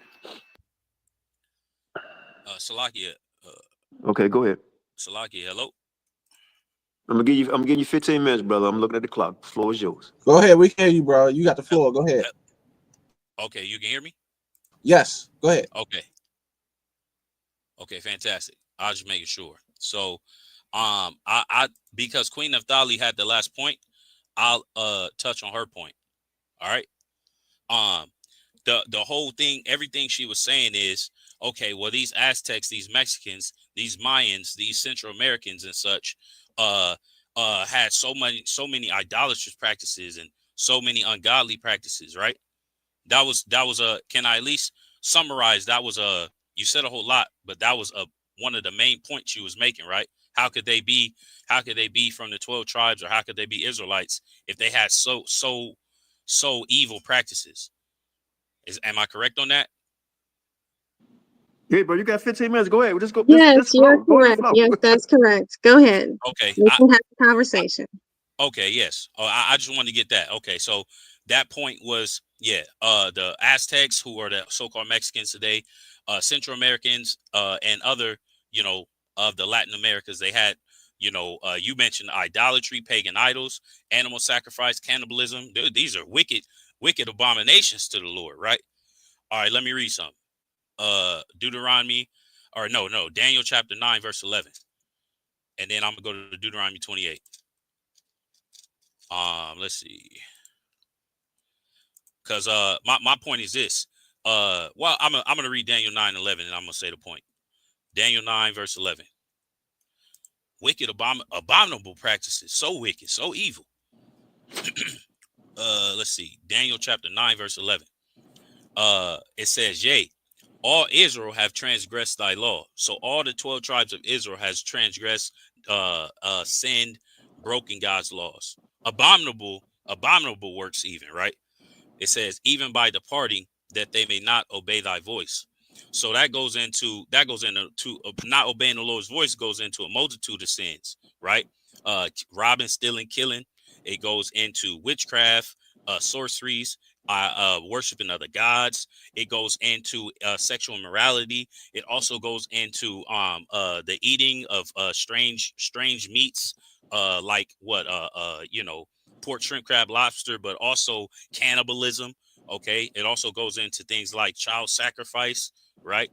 It says, therefore, the curse is poured upon us, and the oath that is written in the law of Moses, the servant of God, because we have sinned against him. So I say that to say this: all 12 tribes sinned against the Most High God. Therefore, the curses, they're written in the law of Moses. I'm going to go to Deuteronomy 28 in a second.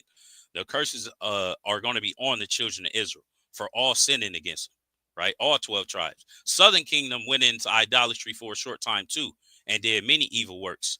If you go to Haiti today, they practice witchcraft and voodoo openly. All right. Here in America, brothers and sisters practice Egyptology. They practice witchcraft and voodoo over here. They practice astrology, along with all the other witchcraft and sorceries in Christmas and Easter and Valentine's Day. And you got brothers and sisters just as dark as me, if not darker, practicing that over here, the Negroes. Okay, so there's that. Child sacrifice, that's modern day abortion. You got plenty of sisters and brothers that look just like me and you doing that. But I'm gonna keep going. So Deuteronomy 28. This is one of the pivotal chapters on how we know who, or how we know who are the 12 tribes of Israel today. There are other prophecies, but Deuteronomy 28 is a very, very pivotal chapter. Okay. And remember, Deuteronomy 28 is to all 12 tribes, because all Israel sinned against Southern Kingdom and Northern Kingdom. Okay, sinned against the Most High God. So these curses is poured upon us, the Israelites. I say all this to say, those same Israelites that practice abominable works, okay, or those same Mexicans, Aztecs, Mayans, Incas that practice child sacrifice, that practice idolatry customs, cannibalism, and worshiping the pagan gods. Let's see if these curses relate to the Aztec and the Mayan Empire and the Incas and Tainos and whatnot. Let's see. Deuteronomy 28 and verse 15. But it shall come to pass, if thou wilt not hearken unto the voice of the Lord thy God, to observe to do all his commandments and his statutes, which I command thee this day, that all these curses shall come upon thee and overtake thee. So Israel, just like Daniel 9:11, Israelites are under curses because we sinned against God. Okay, we sinned against God, broke his commandments, so he sent curses or punishments upon us. Verse 46. And these curses, these punishments, and they shall be upon thee for a sign and for a wonder, and upon thy seed forever. So these curses, okay, are going to be upon the children of Israel for a sign. A sign for what? A sign to who? Signify or signal, hey, y'all under these curses. Y'all people go through the poverty, hoods, and ghettos, systematic oppression, colonization, the slave trade. Those things happen to you. Why? As a sign. Because you are what? Y'all been sinning against God. Y'all the Israelites. And for a wonder, and upon thy seed forever. All right. So these curses are going to continue on from generation to generation, right? Until until the times of the Gentiles be fulfilled. That's another topic, right? Let's see. So the curses are upon Israel for a sign. Let's go to verse 49 to signal who they are. Let's see if verse 49, this is just one verse, but let's just see if this curse fits the conquest, the Spanish conquest of the Latin America, or even the colonization of America with the Native Americans. You know what I mean? Apache, Blackfoot, Navajo Indians, Seminole Indians. Let's see if this curse fits it. Deuteronomy chapter 28 and verse 49. The Lord shall bring a nation against thee from far. How far? From the end of the earth. That sounds like eastern or western hemisphere to me, but I'm gonna keep going. The Lord shall bring a nation against thee from far, from the end of the earth, as swift as the eagle flieth. So this nation is gonna be swift like an eagle. That's like they're being compared to an eagle or similitude of an eagle. And it says, a nation whose tongue thou shalt not understand. So they're not gonna speak the same language as you. You know what I mean? Let's see. When the Spaniards, because it's proven fact in history, it should be like the Spanish conquest is proven fact. There are many history books on it. I have one book called Lost Tribes and Promised Lands, but there's other books and things like that. They even teach a little bit about the Spanish conquest in here in Esau's grade school system in history. They teach about Christopher Columbus and things like that.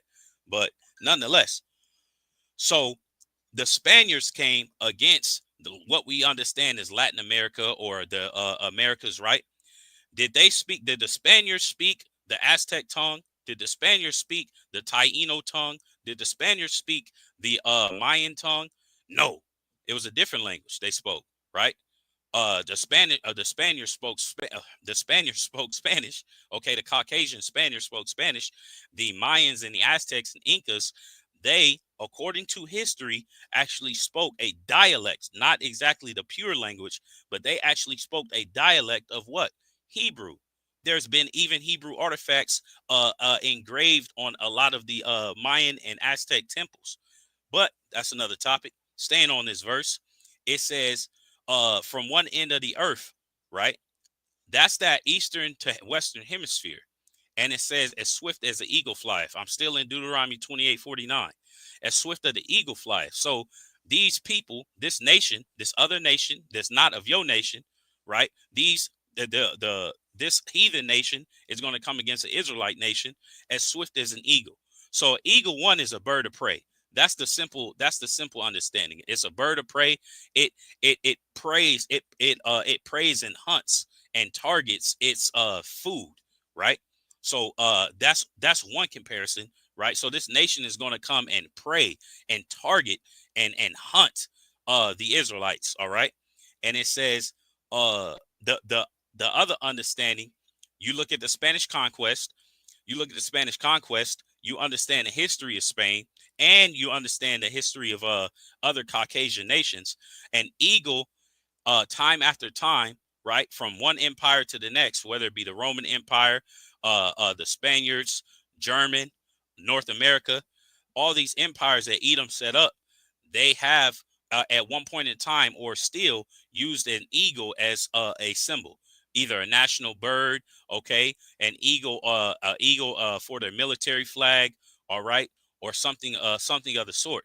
Really, because the spirit of Edom is in them, they know who they are. But nonetheless, you could look up history books. The Spaniards did come, and the Spaniards did come with with an eagle, with the symbol of an eagle. That's one of the old symbols of Spain. Okay, that's history. You can look it up very simply. Okay, what am I saying all this for? This is just one of the verses to this is the Spanish conquest that I'm reading, or this is also the colonization of the Americas with the English and the Native Americans. That's what I'm reading. Why did that happen to them? That happened because they sinned against God. They sinned against, this land was supposed to be an inheritance to the Northern Kingdom tribes. They were supposed to keep the customs of their fathers, but they chose to turn back to what? Just like Israel always went a whoring or go backward sliding daughter. Just like Israel aforetime will always do that. Once Israel got over here, once the Northern Kingdom tribes got to this land, they did that. They went back into customs of who? The Canaanites. Customs of who? The Babylonians. Customs of who? The Egyptians. All right. Which we had learned, our ancestors had learned aforetime. They went back into paganism, animal sacrifice, idol worship, cannibalism, all these abominable, wicked, sinful practices. You know what I mean? So that's why they was doing it, because they was going the hell off. They was being that rebellious, backsliding daughter. You know what I mean? That's why the Mayans and the Aztecs was doing it. You know what I mean? That's like easily understood. You know what I mean? Like, at least when I read the scriptures. But that's the answer. That's the short answer, because I got other scriptures, but that is the short answer on why the Mayans, Aztecs, Tainos, and such, okay, Incas, why they were doing such evil acts. It's not because they are not the Israelites. It's because they are that backsliding daughter Israelites, that rebellious nation that go a whoring. You know what I mean? That's why. You know what I mean? So that's my point, at least with the sister that spoke. Well, and I just want to jump in because I have a I'm gonna share my screen, because you had said something about the eagle and all that kind of stuff. It's a lot out there that you are missing. Okay, so before I'm gonna give you a small. I want to give you a small space, because I was told I would have time to speak. No. Let him go ahead and finish up then. No, I want to say this to you. I want to give you a small space. I'm gonna ask you a question. I don't mind. I just want to make sure that you and I, we link up. You know, you can come onto my channel, because I have a lot that I can share with you. Okay, understood. I have stuff I can share with you, but I'd like to. So you're about to show me something. I guess you said about an eagle. Okay, is it true? Is it true that aforetime Israelites? Get your water, brother. Yeah, is it true that aforetime Israelites would go backsliding into evil practices or sin? Is that true? That is true. Yes. Okay. So fast forward to the Mayans, Incas, and Aztecs. Okay. Did the Spaniards come from one side of the earth to another side? Did they come from the Eastern Hemisphere to the Western Hemisphere? Yes or no? That's right. Okay. Did the Spaniards speak what? Did the Spaniards speak the native language or the same language as the Mayans and Aztecs and Incas? Did they speak the same language? I'm sorry, you're saying that did the Spaniards speak the same languages as the Mayans? Right. No, they did not speak the same language. No, they didn't. Okay. What else? And it says, okay. I'll yield there. Yeah, you'll yield there, because the thing is that right there that you're teaching, what you're saying is really, the thing is that sister, you just agreed. You just agreed. Oh, you said you gonna give her a small window, brother. Hold on, sister. I just want to make this. No, because you're gonna agree with me in a second. You're about to agree with me. Everything you said is absolutely fine. Yes, the native. You just agreed with part of that Deuteronomy 28:49. No, part I left out was the eagle. Because No, I heard you I say have something the about it. eagle, and the thing is, You let me just say this agreed to to it, you. sister. Hold on. The thing is, that's anybody. Anybody can come in and have an issue, correct? No, So my the thing sister, is, but you hold on, when you agreed to look it. at these people, excuse me, let me do this really quick. I was about to get on Bro, my you said you're gonna give her a window. Let's let her have a window. You get back on. That's all. Oh, okay. All right. She okay, agreed You to said you're it. gonna let give her a me window. hold on, let me get my laptop 1 second. Give her a short window, like you said, and you the floor back. Back yours. Because you asked her a question. That's what when you asked this. That's why I say let's go ahead and just flow, and then you know. Yeah, and She felt. I think she's trying to get her. While she's getting that, you can go ahead yeah, and continue. let me jump in real quick. Okay, So, bro. one of the things that it's a popular misunderstanding is that Northern Kingdom was not dispersed to the four corners, right? They were not dispersed. Only Judah was, right? So there's a few problems with the doctrine that you guys subscribe to, and it's all good. Again, pray that the Most High bring I have understanding. a rebuttal for that too, but That's I'll Hold fine. on, before y'all start rebuttal, that's a lot of that's rebuttal. I want to let her. She's that's an about to. easy Hold on, rebuttal. hold on. She's about. Fine, because we say we're gonna do a part two to this. That'd be great. I would just say, let her get her short window, and then you close out. And I'll just leave it with this Hold on, about hold on. because we say them people are Canaanites. Who's older, Canaan or Israel? Second, the pyramids. Which one is older? The ones in Egypt or the ones over here. But you say we'll give her a short window, very short, sister, and then let him Yeah, finish up because we do have to go. We've been on for a minute. let me say this real fast, right?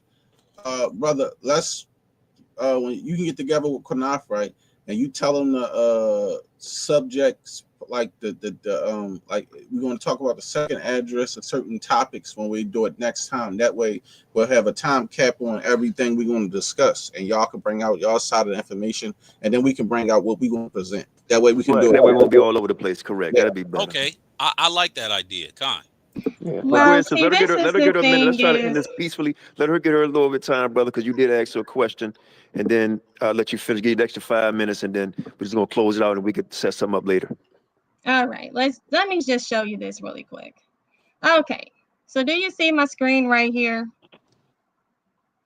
And what you see on this Yes. screen are the Native Americans. So let me go ahead 1 second. So when you talk about the Deuteronomy and you talk about the swift as an eagle flyeth, when you look at the Native American, as you see, they have the wings. They are the ones that are the eagles. They are the ones that had our ancestors in captivity. They are the ones that had our people. They were the eagle warriors. So the thing is, they were known as the eagle warriors. Let me showcase that to you 1 second.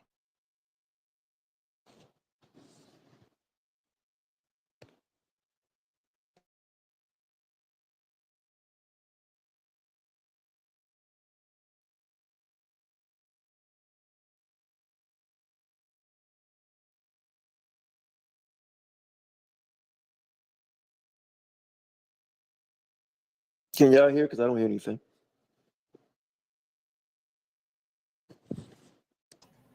All right, so we talk about the swift as an eagle flyeth. We have the Aztecs, who were the eagle warriors. They were an elite infantrymen who were among the bravest and the most feared warriors in the Aztec armies. Um, they were like I said, they were the elite infantry. Okay, so these weren't no type of these warriors, these people who you're trying to portray as a weak people, these people that you're trying to portray as these people that were the so-called white men came in and ruled over. No, these people were elite warriors, and they were called the eagle warriors. And when you look at their wings, the structure of their wings, they actually were the same as what the Egyptians were. And I wish I had my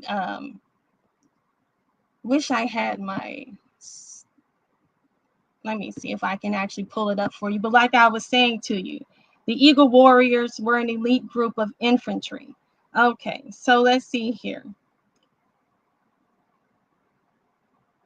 Can you guys see that? 1 second, I'm gonna share something else with you guys really quick. Yeah, your screen's still up, Naphtali.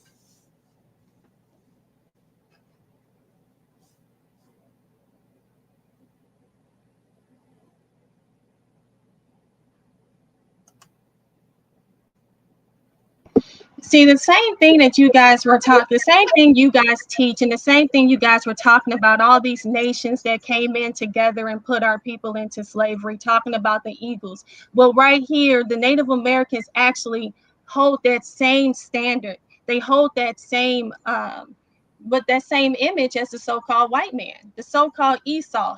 This Native American is the eagle warrior. This Native American held our people into captivity. These people banded together, and what happened? We carried their luggage. Remember, we're the ones that carried their luggage. They had us in captivity. The so-called white men had to take us out make them release us from captivity. Am I correct?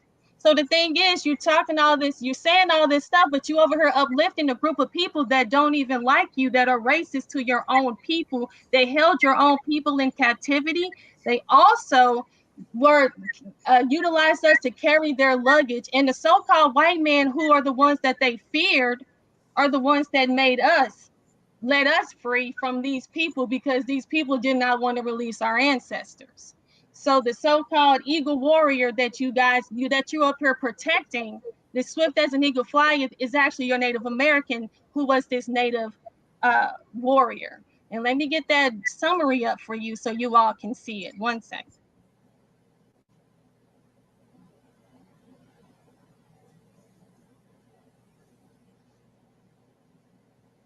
Just 1 second, because I want you to actually see this. Because, Hey, when she like I get there, said, brother, I'm gonna give you 5 minutes, and then you and I can talk later about setting something up. And I like the idea yes, as far as we all because do he wants something. to get up here and talk about this eagle. 1 second.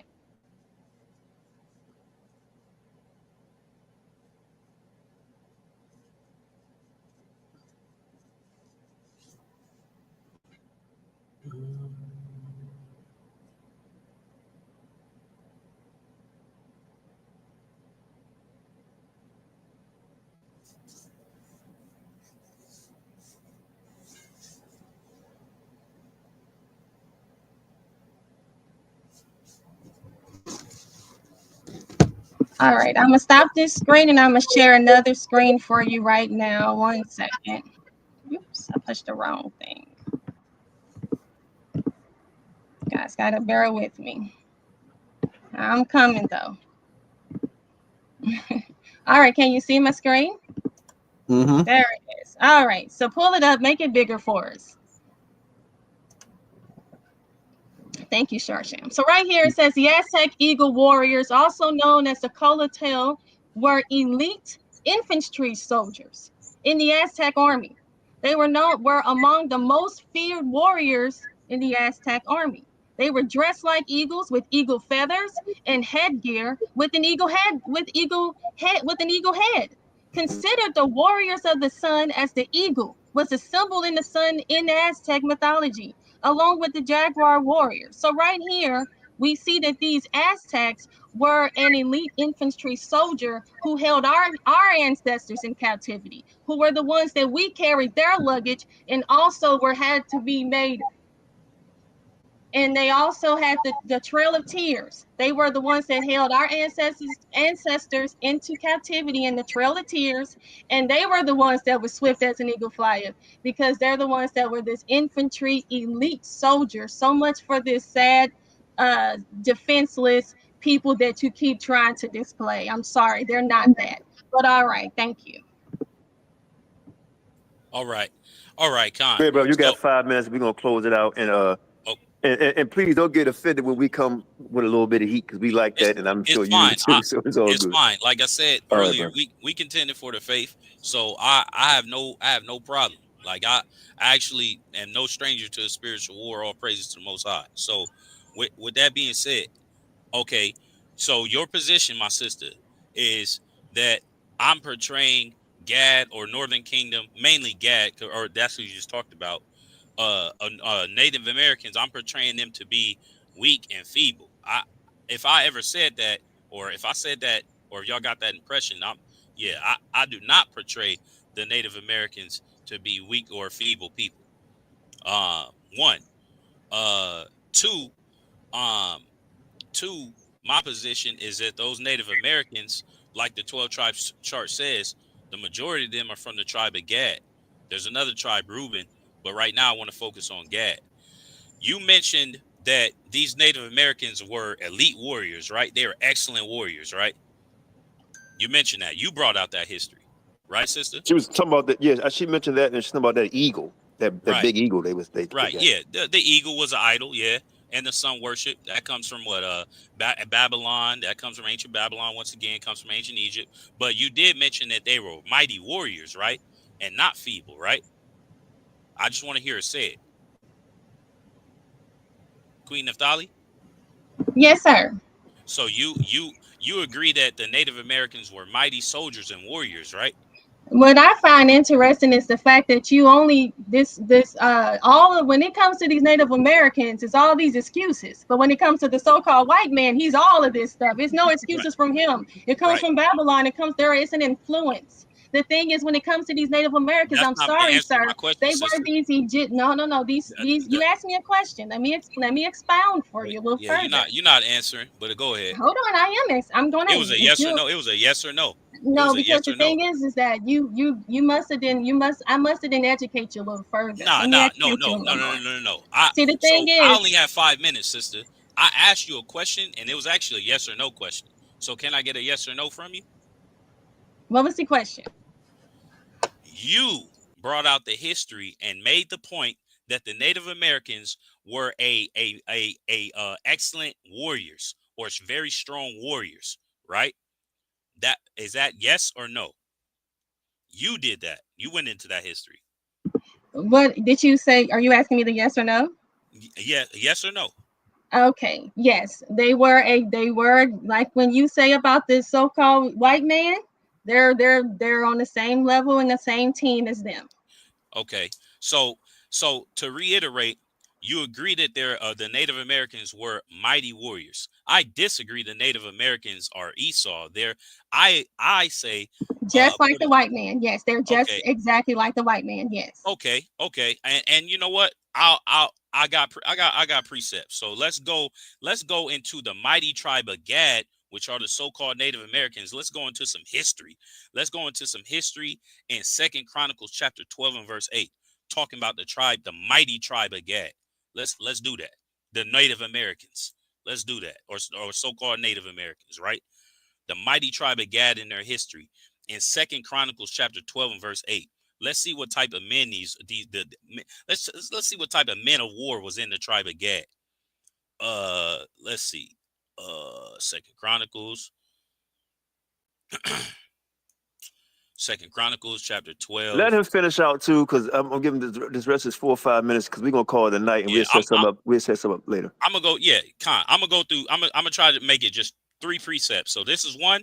I'm gonna do 2 more after this, and then we can if need be, we can always continue another time. But this is Second Chronicles chapter 12, and is this it? Second Chronicles 12. Nope. Wait. I might have brought the wrong precept out. Hold on. Let's see. I'm sorry. Give me a second. While you're getting you need that second, I'm gonna go ahead and just expound a little further on this. The thing is that Ephraim is, you said that I showed you that Ephraim was also found in Africa. Gad is also found there as well. The thing is that First Chronicles 12 and 8. I like to go to First Chronicles 12 and 8. My apologies. So let me go ahead and get there right now. First Chronicles chapter 12 and verse 8 about the mighty tribe of Gad, the men of war. Okay. Today the so-called Native Americans. Let's see. First Chronicles 12 and 8. Simple mistake there. So First Chronicles chapter 12 and verse 8. Okay. And the Gadites, they're separated themselves unto David. All right. And this is talking about the feud between David and Saul. But let me keep going. Into the hold to the wilderness, Slakia. Into the hold to the wilderness, men of might and men of war, fit for the battle, that could handle shield and buckler, whose faces were like the faces of lions. You'll also see not only will you see Native Americans with that eagle head, you'll also see some of them with the lion head, and were as swift as the roes upon the mountains. Okay, so the tribe of Gad were notable warriors, but not just warriors, because all the Israelite men were men. All the Israelite men, respectively, had their men of war. But the tribe of Gad was noted to be mighty warriors. It says men of might and men of war fit for the battle. You understand? When you go into the history of the Native Americans, that when they started to rebel against Edomites, Esau, the English colonizers, okay, when they started to rebel, they were giving Esau hell, okay? The Gadites were one of the last tribes to actually fall to Edom, and during that whole colonization period, that time. Okay, there's history on what are called the Buffalo Soldiers, who are actually our people. Esau had to commission and force our own people, the Buffalo Soldiers, who I believe mainly were Benjamin, to actually fight against the tribe of Gad to subdue them. That was the only way Edom could actually overcome them, is with the Buffalo Soldiers. Okay, you can actually look up that history. Other than that, You got 2 minutes, brother.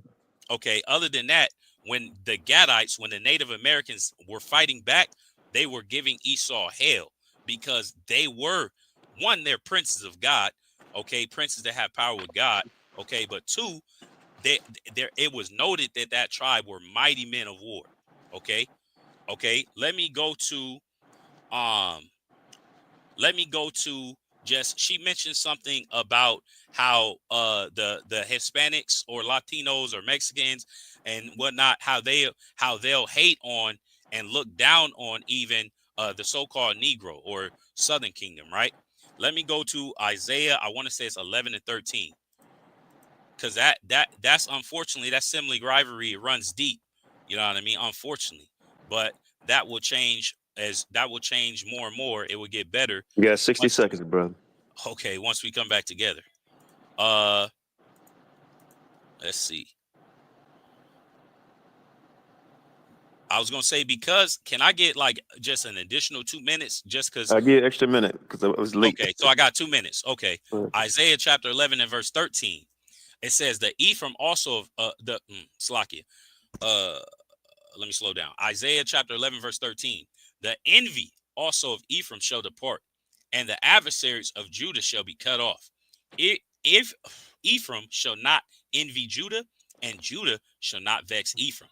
So Ephraim is going into that northern kingdom, the northern kingdom tribes. They have become envious. They were envious. It's right here in this precept. There is a history of envy, jealousy, you could say even hatred for Judah or the southern kingdom, because God had preferred, God preferred Judah over the northern kingdom tribes. You understand? All right. And it says, and Judah shall not vex Ephraim. So even us, Judah, southern kingdom, had a vexation, or I'll just say a vexation, because I can't necessarily think of any synonyms right now. They had that vexation, okay, for Ephraim, much like today. You know what I mean? I grew up in that. I'm from Long Beach, California, and I grew up around a lot of northern kingdom, I'll say Mexicans and Central Americans. And there was that vexing, like nigga white. It's like, you trying to challenge me? Like, nah, it's not going down like that. Like, you know what I mean? It was the pressing, or the usurping of strength pretty much over them. That happened a lot when I was younger. Okay. Now that's going to depart though, as the tribes come together, and as we continue to get raised up in the word in these last days. Last precept, she mentioned Esau. She mentioned Esau being mighty and whatnot with war, and we know Esau was blessed with the sword. It's by the sword thou shalt live. It's in Genesis. I don't have to go to it, but in Genesis, Esau's blessing was he would live by the sword. So yeah, the Edomites have how do I say it? They have gained certain weapons of war and come up with different weapons of war, including sword, shield, and bow. But also you had they came against the the Northern Kingdom tribes with what? With things like gunpowder, guns, bullets. They had never seen that before. You know what I mean? Today it's even crazier. You got bioweapons, you got weapons of mass destruction and stuff. So yes, I agree that Esau is like mighty men of war, you could say, or men of Okay, we're war. going to wrap it up. We're going. I'll land there. But Okay. That last point, Gadites were going back to First Chronicles 12:8. Gadites were noted as a mighty tribe of war. Look All into right. the Buffalo Soldier history, if anyone is listening. All right. Hallelujah. All right, brother. Thanks for coming on. Everybody, Well, hold we on really for now. appreciate. I don't Hold want on. to. Nep. I'm let you in, champ. We really appreciate everybody coming on the program. That's listening. You know, I hope everybody was entertained and learned something. Shay, we're gonna go ahead and take the brother off. So, you know, Wait, so can I close out? Can I like give up my piece? yeah, sure, go ahead. Okay, I'll say this. Hey, shalom to everybody. All right. It was regardless of the discussion and the how do I say it, the differences in doctrine, I still consider y'all men and you, my sister, my people. So there's love there. You understand? No doubt. No Okay. doubt, brother. No doubt. We really appreciate you coming on, and you and I are gonna talk maybe tomorrow, whatever. We can set something up a little more in depth. Seems like you and the sister we have a very good dialogue. We'll set something up there. You bring the brothers on. So, Shan, we're gonna go ahead and put them in the back so we can get our closing in. All right. And Shalom. yeah, no doubt. Most High bless. And I'll just say this: what the brother said in closing about Gad looking like a lion.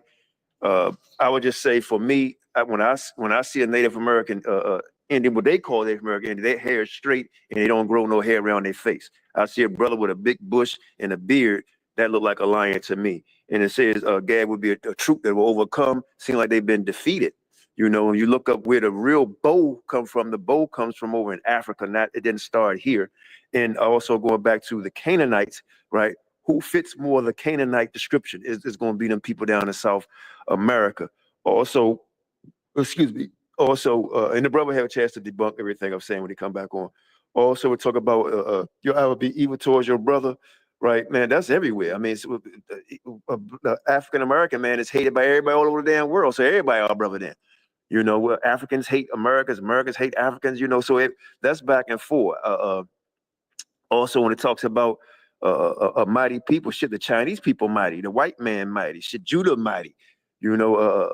So you have all these different things, man. So we can lay that title on a lot of people, right? We can go by what the white man book, or we can go strictly by the scripture. Isaiah 11:11, it tells you who's who and who fits the curses.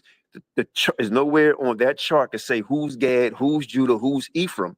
Right? It's just not there, you know. But I had a great time with the brother and his dialogue. You know, I hope everybody else did too. All right, Neff, go ahead, sis.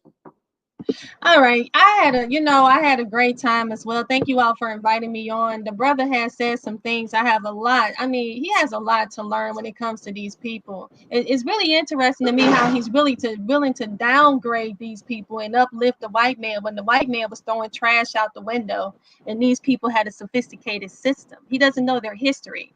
And that's something that we all have to sit down and really have to understand, is that these people weren't these people that was just outside throwing, outside digging in the dirt and playing in the mud. These people they were sophisticated with the sword. They were the ones that actually taught the so-called white man. What was Thanksgiving? The whole idea of Thanksgiving was them teaching them how to farm. You know what I'm saying? So the thing is that I would love to have a really good conversation with the gentleman. This Ephraim vexing Judah stuff needs to stop. It's like they don't even know the etymology of the real root of the word. They talking about vexing Ephraim. What is it? Let's see here. It says in Isaiah 11:13, Ephraim shall not envy Judah. When we look at the word envy, it has absolutely nothing to, what's taking place today. These people are not jealous of us. These people are not coveting us. These people are not longing for us, desiring. When you envy for something, it's like somebody got a Coach bag I want. I envy her. I want her bag. You don't look down. You don't They spit proud of their upon culture. these people. No, that's not what they're doing to us. That's not what's happening right now. That's not following what the law, what it's saying in the Bible. It's not following that. They're saying that they're envying us. These people went out, they've been I'm actually getting ready to showcase some videos on my channel of how these people are putting us down, laughing at us, calling us their help. They're saying that we're the help. You don't envy the help. You don't envy the help. You envy people who you want to be like. You want to become them. They need to stop teaching this. And they also putting these people around. These people hate us. They don't like us. They don't desire us. They don't want us mixing with their family. This is envy here. This isn't desiring. This isn't envy here. This is hate. These people are actually our enemies. Like it says in history, they had us carrying their bags. What was the Trail of Tears? They had us in slavery. How long was the so-called Native Americans in slavery? They actually weren't in slavery that long. The white man freed them, but guess what? He didn't free us. He gave us to the Native Americans. Why didn't they save us? Why didn't they free us? So my thing is this, I don't want to hold people on for too long. It's just the fact is that they really need to stop teaching incorrectly with this history, especially also with the root of the words, the actual etymology of the words. I'm saying? They teaching that they envy us. They do not envy us. They hate us. But like I said, I hope that I thank you guys so much for inviting me on, and hopefully we can do another part too. Shalom and Most High bless. All praises, all praises. Yeah, definitely. Definitely. Go ahead, Deba. Thank you, sir. I appreciate you. Yeah, so it was a lot that could have came out. I don't think the brother had an opportunity to hear about Isaiah 11:11. That proves that only Judah was really dispersed in the four corners. Also, we could have probably hit on more. I know it's so much to bring out, but we could have hit on more wherever mankind dwelt. Queen Naphtali was kind of going in that direction, but that would show you that clearly America is not Arsareth, because there were people already dwelling here. So if we got Inca and Aztec, well, then that can't be. It's never mankind dwelt. So when Christopher Columbus and all of the conquistadors, along with the colonialists, came to this side of the world, there were people already here. So then that doesn't fit the prophecy. And I don't think that was, we could have probably hit on that point.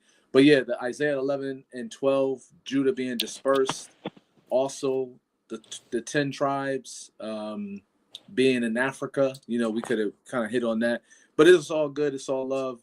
These things, I will say this real quick before I land the plane. These things really require the Most High to give wisdom and enlighten people, because when you first get into the truth, you have that zeal and you have that passion. And what One West has been successful in doing is miseducating people, so they have a passion and a zeal that's not according to knowledge. You see what I'm saying? Their zeal is based on, and the brother probably doesn't even know about why One West changed the doctrine. It was obviously for financial gain. So there's a lot of background story, but I think overall it was a good discussion. I think even when we get into the DNA, I'll say this last part. When you get into the DNA, genetic markers, right? So we know African Americans who are full-blooded African people, so they're not intermixed or admixture going on. They have E1B1A, okay? So when you take a look at the Native American, he don't have the same genetic markers. Matter of fact, Native Americans are almost extinct right now. That's how bad Esau, either interbreeded with them or he killed them off. So where's Gad at in North America? He's not here, really, for real, like that. Most of them have been interbreeded. The other thing is, when you look at the Hispanic, the word is mestizo, meaning mixed race, and that's a problem with Deuteronomy 23:2. So that's a problem, because the Most High is not dealing with mixed races. But that's what the brother Sharshan was bringing out. So again, when you look at the DNA, I'll land here, we don't have the same genetic markers. So how can we be related? And this is the same technology, because a lot of people don't understand DNA. DNA is the same technology that is used when you go to a paternity test and you try to figure out who fathered a child. All right. It's just a little bit more advanced because it's looking at your genome, but it's the same technology. And when you look at it deeply, we do not have the same genetic markers. They have R, they have M, and for those who are pure-blooded African people, like El Yanga in Mexico, they have the E1B1A. But the rest, the majority of these Hispanic admixture And El mulatto Younger, I'm sorry, races, El Younger is who actually fought to free yes, his people. that's right. That's exactly right. I'm gonna land here because I know we gotta get off. But when you look at these people, the Hispanics, the Latinos, the Dominicans, they are mongrel bastard races. And they're not even a race, they're an admixture of what you would call Mongoloid, Caucasoid, and some of them, a very small remnant, is Afro-Negroid. Okay, very small number. So the reality is that out of all the people in these Caribbean and Latin American islands, it's really a small remnant there that's purebred African. So that's the issue when you look at the DNA, and there's multiple geneticists and scientists. We can bring out the books.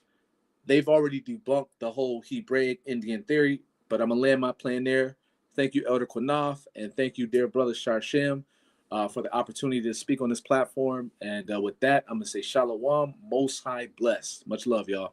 No doubt, man. Great. I'm glad you came on. My phone had cut off. I see the sister jumped off, but he, what's they call it? Negro Promised Land. We broke in that same book. If you read it all the way through the whole book, it debunks itself. And the guy said that he lied in that book. Then he got to go to another book. It's in that book. Yep. You know, so it was great. What I find for me, and closing for myself, is that out of all the scriptures you read, the people just bypass it. You know, they just like it was forgotten or it was never said. You know, and never go to the point of proving that the people who you say they are the people are the people. So I'm very interested to see when he come back, him and the other brothers, you know, and had that dialogue, and we will get in the time, you know, had that dialogue. I had fun. You know, we've been doing this for years. Everybody knows.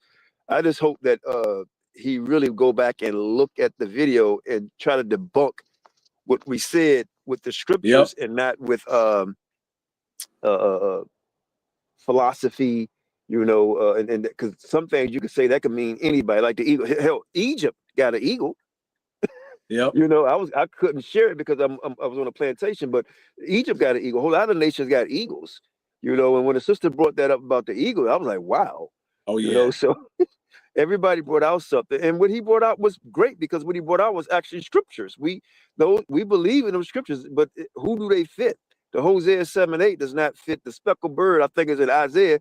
The most Christ ain't coming back for anything that's speckled. No. It says it. I think it's in Acts, I believe it was, but it is. But he's not coming back anything that's speckled. So to say that we're speckled is to say we're in sin. So That's right. I mean, I you know, it is what it is, man. So I land my plane there. Y'all get the last word. I'm out. Hey, Elder, I just want to ask you this quick question. Did you see how he cut himself with Tobit 4:12? Chiefly take a wife of thy father's seed. And then I asked him, I said, brother. Mainly, of course, do it. Yeah, he cut himself. And then I said, brother, Hispanic, is that Spanish or Hebrew? Like that's and then if it's Spanish in origin in terms of linguistic language, then that show you that that's a Caucasian. That you can't call yourself after another nation and still say you Israel. Like that joint is wild. But the thing is, where he at is we were there. You know, he's contending, and I respect that because we did it. We was on the streets doing it.